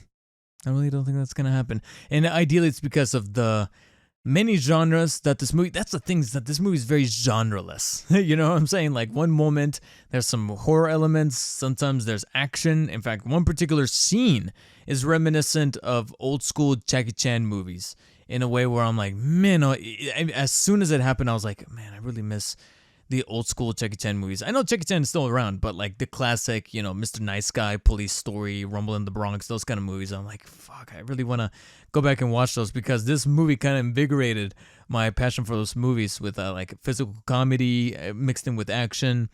Sometimes it's a romance, sometimes, very heartfelt romance from like, that is very much like a foreign film, very abstract. There's so many things happening in this movie. But likewise, like I said, sometimes I understand if this could turn off some people. I just ask that you keep an open mind when seeing this movie. So like I said, in terms of just like the visuals and the spectacle behind some of the visual effects involved, as well as the elements in the weirdness, it's best viewed on screen. However, the messaging behind this movie, because when I said earlier that it reminded me an awful lot of a Rick and Morty episode, some of you may, in fact, I remember telling somebody else this, and they went, ooh, and I saw the almost like the disgust in their face, and I'm like, okay, yeah, it can get weird, sometimes even a little disgusting, but when you think of Rick and Morty, you do think of those occasional episodes where shit gets kind of fucked. It does get profound and thought-provoking, but in also a very depressing kind of way, where you're like, well, wow, life is meaningless sort of way. This goes in a different direction, where it gets weird and crazy. Visuals, trip up in a way where I'm like, I'm not epileptic, but seeing this in IMAX, I felt like I was going to get triggered at one point in my seat to be like, look, give me a spoon, because it was starting to kind of veer in that territory where I'm like, guys, slow down. You guys are flashing things a little too quick here. But unlike Rick and Morty, or at least unlike most Rick and Morty episodes, this goes in a direction as far as its messaging that's a bit more heartfelt, that's a bit more wholesome, I guess you could say, in a way where, and that message is just so profound when speaking to generational gaps, not just within the Asian community, but I feel like it could also speak to an awful lot of cultures and communities out there. I would probably say, as a Mexican, there's a lot here that I look at and go, yeah, I maybe not exactly like it's portrayed here with the Asian community, but there's some shared strings, some shared DNA where I'm like, yeah, there's some differences, but I can see how I can kind of resonate and empathize with what's going on here as far as its messaging is concerned. And because of that, it's strong enough that this could still have an effect even if you were to stream it at home or watch it at home. And because of that, like I said, if you could see it as soon as possible in the theater, that would just amplify the experience. But nevertheless, a movie that I most thoroughly recommend, and probably one of my favorites of the year so far. It's also funny that earlier when I was talking about, Everything Everywhere All at Once, it kind of reminded me how game developers, the stark contrast, at least nowadays, between the big AAA stuff and the indie stuff being a bit more substantial than the big companies out there putting out a lot of cookie cutter stuff, because there's been a new gameplay deep dive trailer that's about 13 minutes into Gotham Knights, which is going to be the new Warner Brothers Montreal game that kind of centers around the Batman universe. It's not supposed to take place in the same Arkham universe that they've kind of established, not only with the Rocksteady games, but also Warner Brothers Montreal is the developer behind Batman Arkham Origins, which a lot of people regard as being like one of the underdogs of the series that has actually gotten more favorable reception over the years. Like when it first came out, they were like, oh, it's not Rocksteady, but now people have kind of turned a new leaf over it. Like they like it a little bit more. Some people would go as far as to say that it's got the better boss fights, which I can kind of see. I feel like I need to replay the game to really develop that firm stance, that firm opinion, but otherwise, I remember the Deathstroke boss fight actually being kind of dope. And there's other one quote-unquote boss fight that was pretty hilarious. I'll leave it at that. There's a boss fight, quote-unquote fingers, that is pretty entertaining. Outside of that, though, yeah, there's been some pedigree there with the Batman property from Warner Brothers Montreal. It's also another thing to have a completely different director entirely to handle a game like Gotham Knights. And so for a little while, I was kind of cautiously optimistic about the game Gotham Knights, especially after getting pushed once from 2021. It was supposed to come out last year, but finally we got a confirmed date of October 25th, 2022, which was established a little earlier this year. But this week, we got a deep dive into some gameplay for Nightwing and Red Hood, specifically, along with a couple of other details. Now, as far as this 13-minute deep dive video, I did film a reaction that's up on the niche channel, on the Batman Spider-Man channel, which I originally wasn't going to do. I was just going to post a community post, ask people what they think about the trailer, what do they think about the other piece of news that I'm about to get into right now. But then I saw a screenshot. I saw a screenshot of Red Hood without the suit in his regular casual form. And it triggered me. It triggered me enough to be like, you know what? Let me bring over the microphone, set up the camera, and shoot a video here reacting to the 13 minutes, and then kind of also give off my opinions, not just on the deep dive gameplay video, but also on this other piece of news that they divulged along with the release of this video. So real quick, obviously, there's not a whole lot that I can really kind of illustrate in podcast form as far as how of what I'm looking at in the gameplay trailer, but all I can say at the end is not terribly impressive, to be honest. Gameplay looks a little wonky. I understand that in the original Arkham games, you had Batman kind of flying from one end of the room to the other to like link these combos, but you felt the punch. You felt, even when you're watching the gameplay, not even playing it, you felt those hits land on the enemies. Here, it just looks just kind of like lackadaisical. I don't know what it is. And I understand that they're not Batman. This is supposed to be the Bat family without Batman. So Red Hood, Nightwing, Robin, and Batgirl. But I would say that's no excuse. You should still make these characters badass by having the punches feel like they're landing, and they're not so far. What really doesn't help is that whoever is in charge of playing during this deep dive kind of sucks. Either they suck or they had to lower the difficulty to like story mode, because during some of the close quarters combat scenarios in this gameplay, some of the character or some of the NPCs, some of the enemies are just literally just standing around, not doing anything. They're not shooting when they have firearms, or they're not tackling your character with their melee weapons. They're just kind of standing around, and as I'm watching, I just have to wait on either Red Hood or Nightwing to go in there and deliver the first and final blows.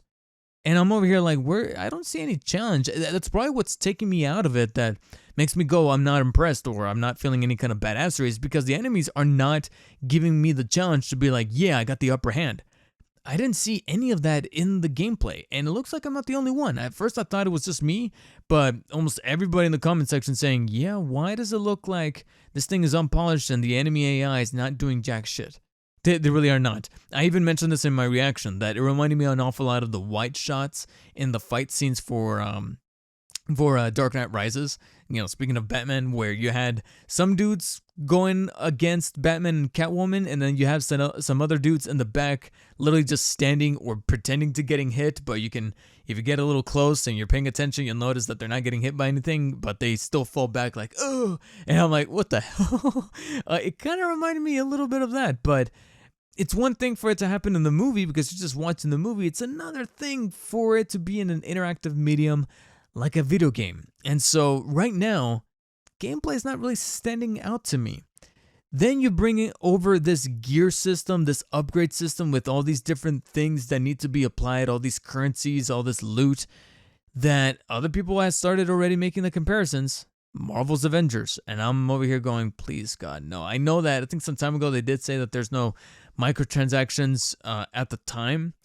But seeing this along with the reveal of a deluxe edition that comes with what they're labeling as like transmogs and all these other kind of terminology that they didn't even bother explaining. They're calling them like transmogs and I don't know. I can't remember what the other words are, but that's just it. Like they don't do a good job of articulating what these things mean.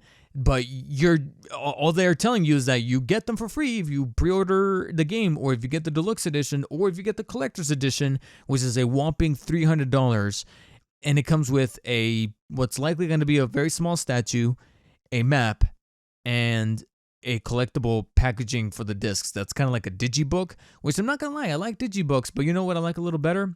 Steelbooks. And on top of that, there's no art book. So those things, plus a bunch of digital content that is either exclusive to the collector's edition or comes prepackaged with the deluxe edition for $300. And frankly, for 300 wops, it did not make sense to me. Let alone the deluxe edition, that's going to be $80. Now, why is it going to be $80?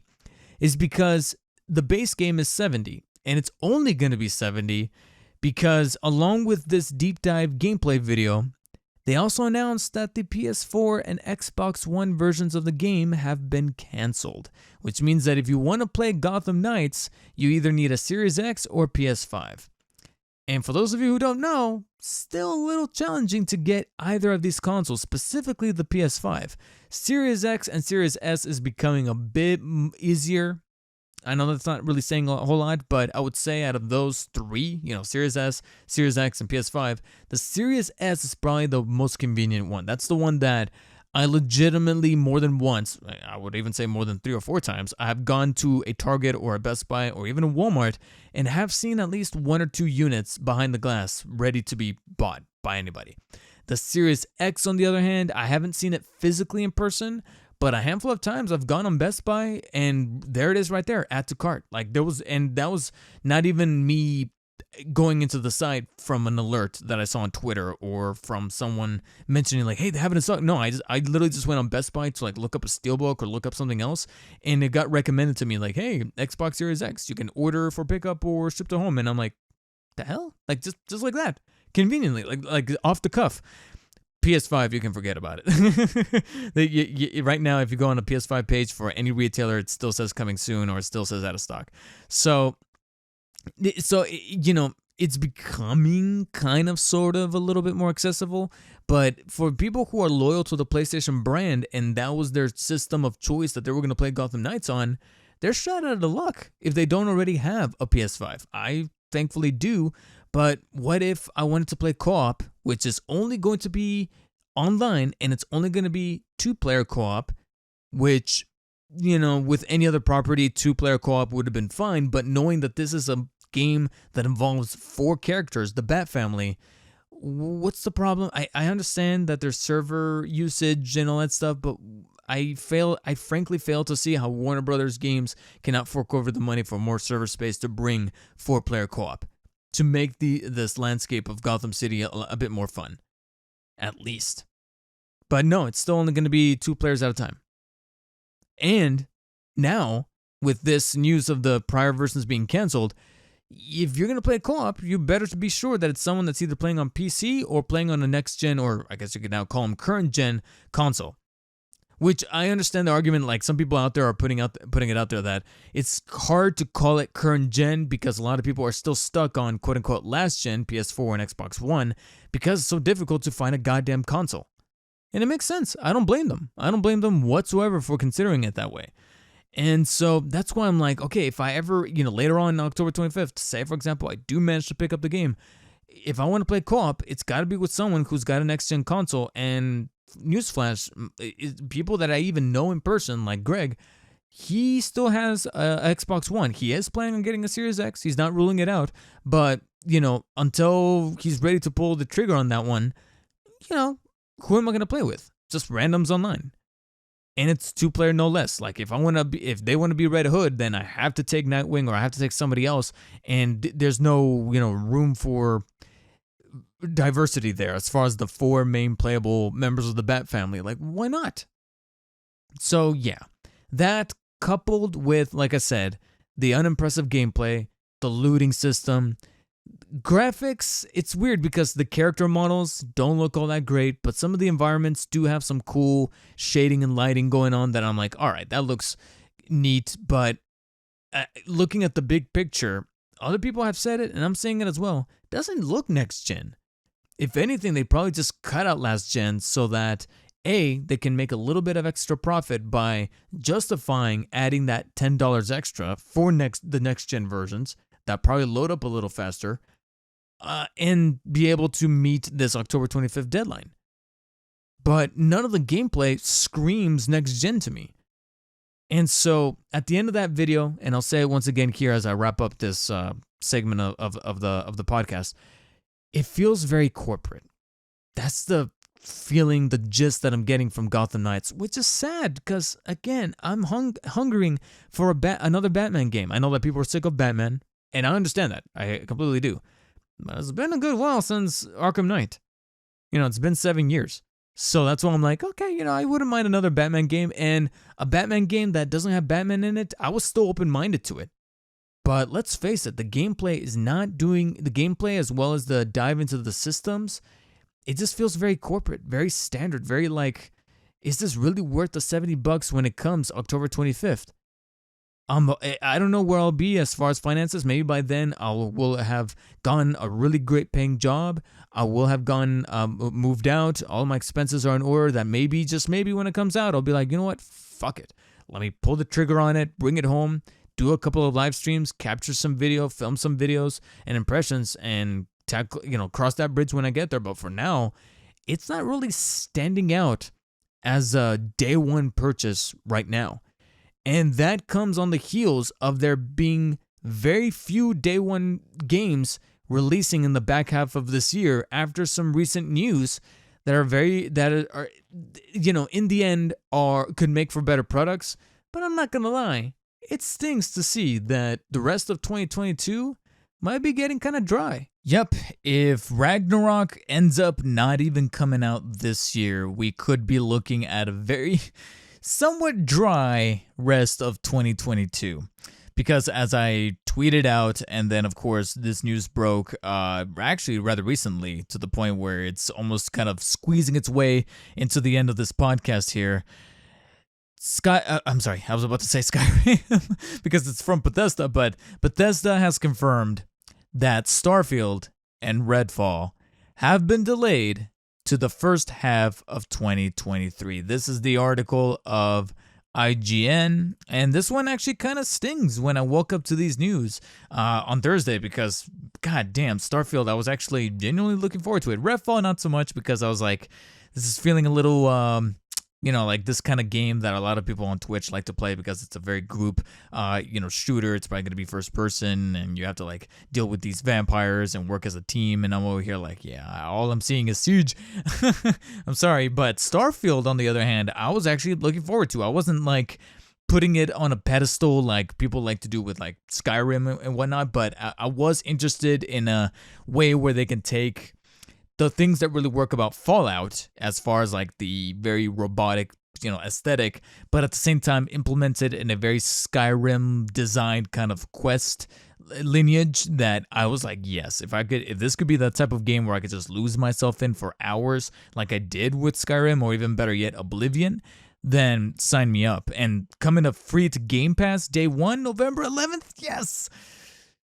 Well, looks like it was a little too good to be true, but again, there are some caveats, both good and maybe bad for other avenues, the way that we kind of perceive the rest of the year, like I mentioned. But let me read this article real quick from Joe Screbbles, I think is his last name, over at IGN.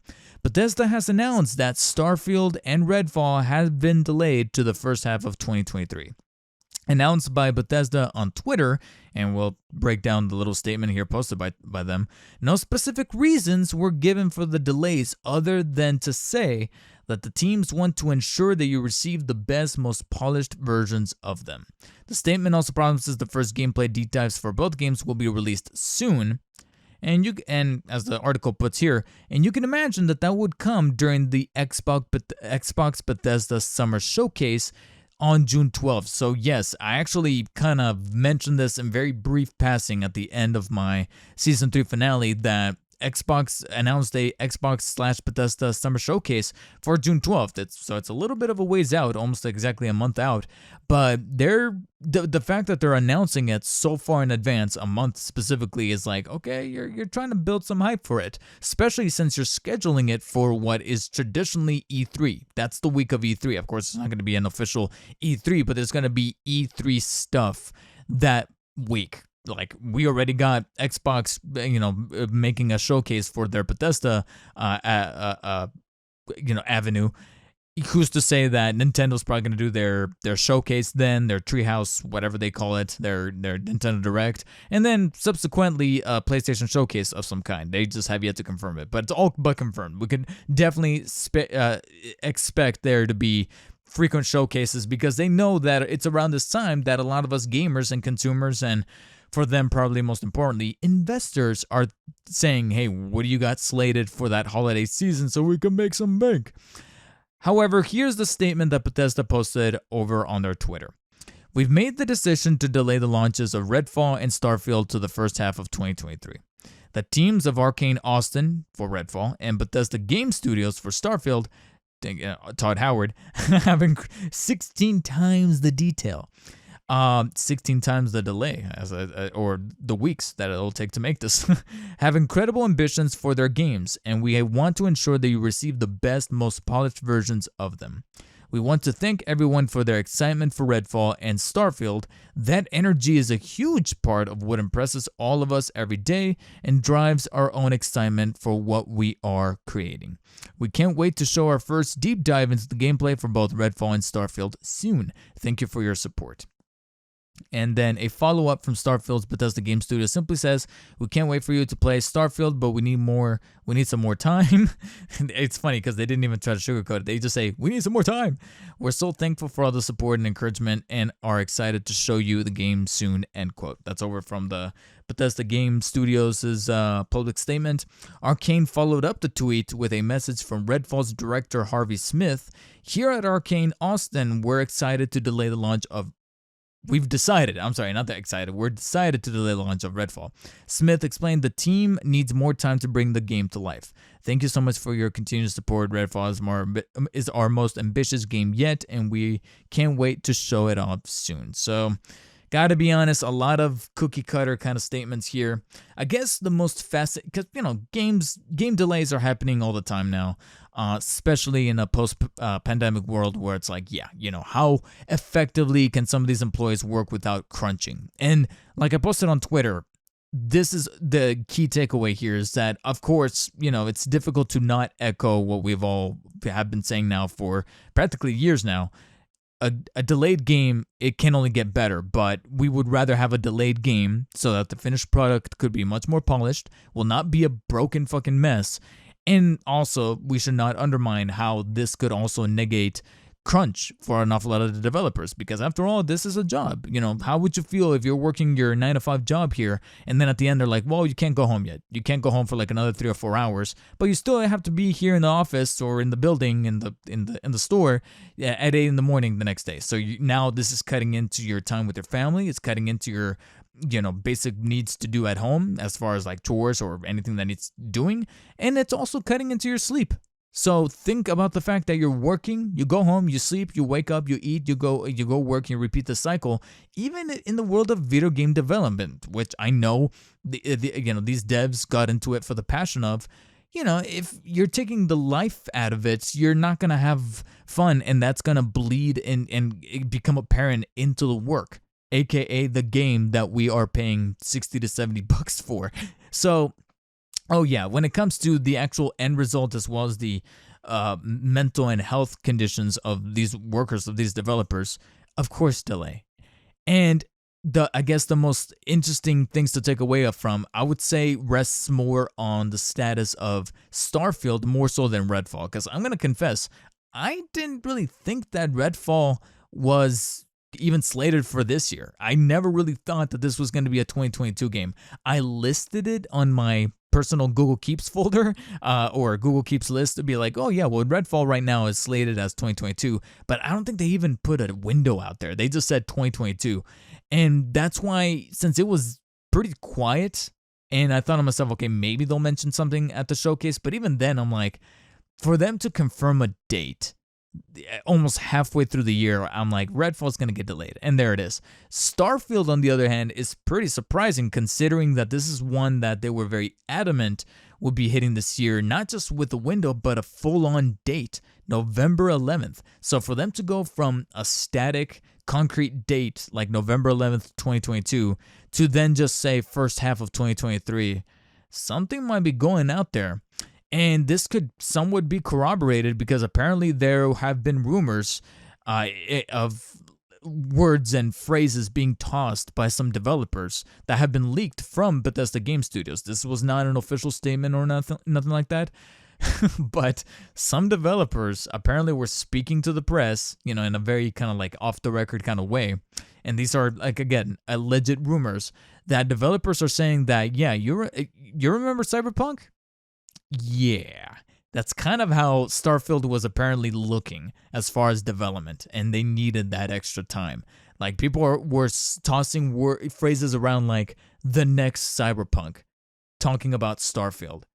And I'm over here going, ugh, yikes, yeah. And Bethesda cannot afford to bring out a Cyberpunk level launch like that game launched. Obviously, now it's in a much better state, especially with the next gen versions. But they cannot afford to do that after the travesty, after their own tragic Cyberpunk scenario with Fallout 76.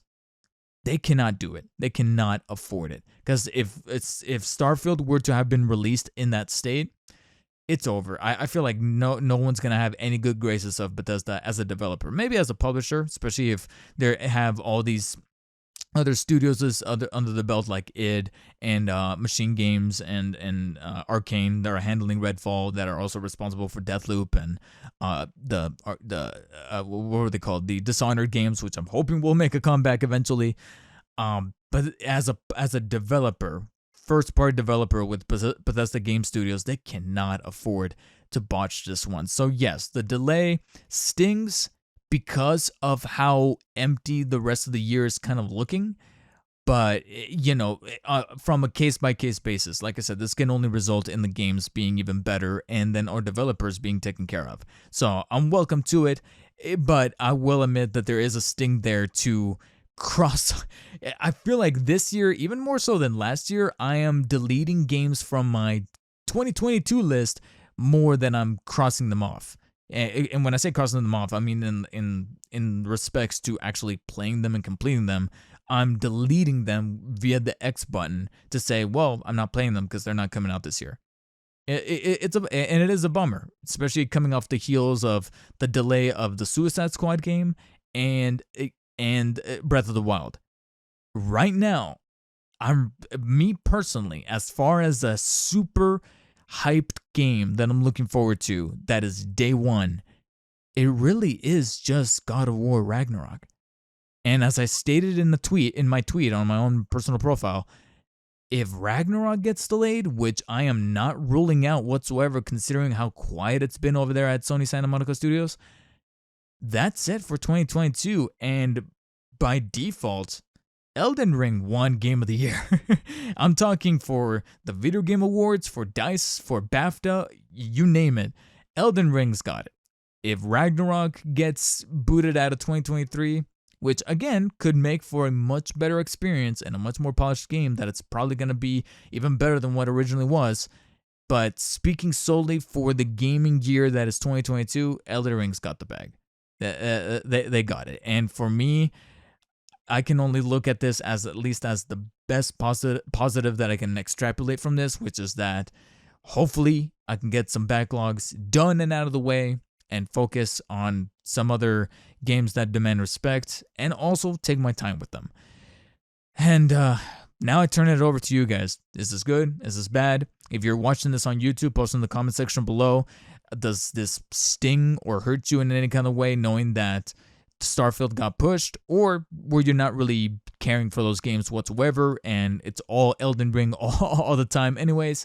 Let me know your guys' opinions. Is this only going to make the project better, or do you think that games or developers should stop putting dates out there and focus on making the game and finally announce a date when it's ready? Because I feel like maybe that will take away from the sting, is stop giving dates, work on the game, and once you're confident enough to label a date, month and day, year, then put it out there.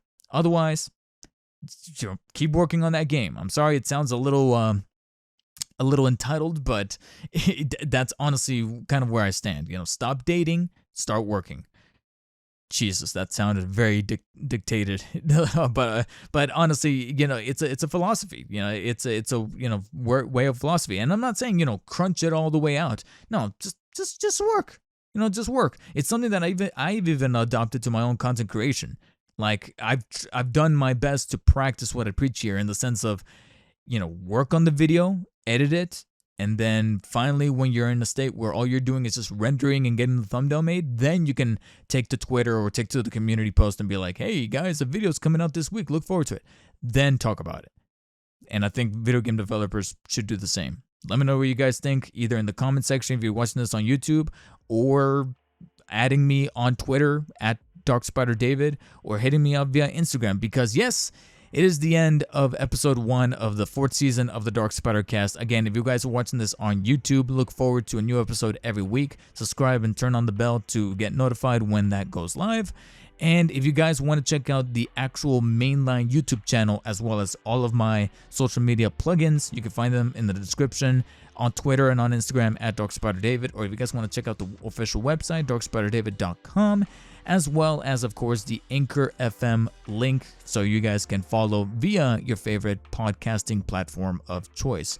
Otherwise, guys, I'm going to go ahead and leave you guys now for the week. Tune in next week for episode 2 with further thoughts on whatever it is that I'm currently playing, as well as the development of all these news stories that I broke down today. And as always, stay humble. I'll see you later.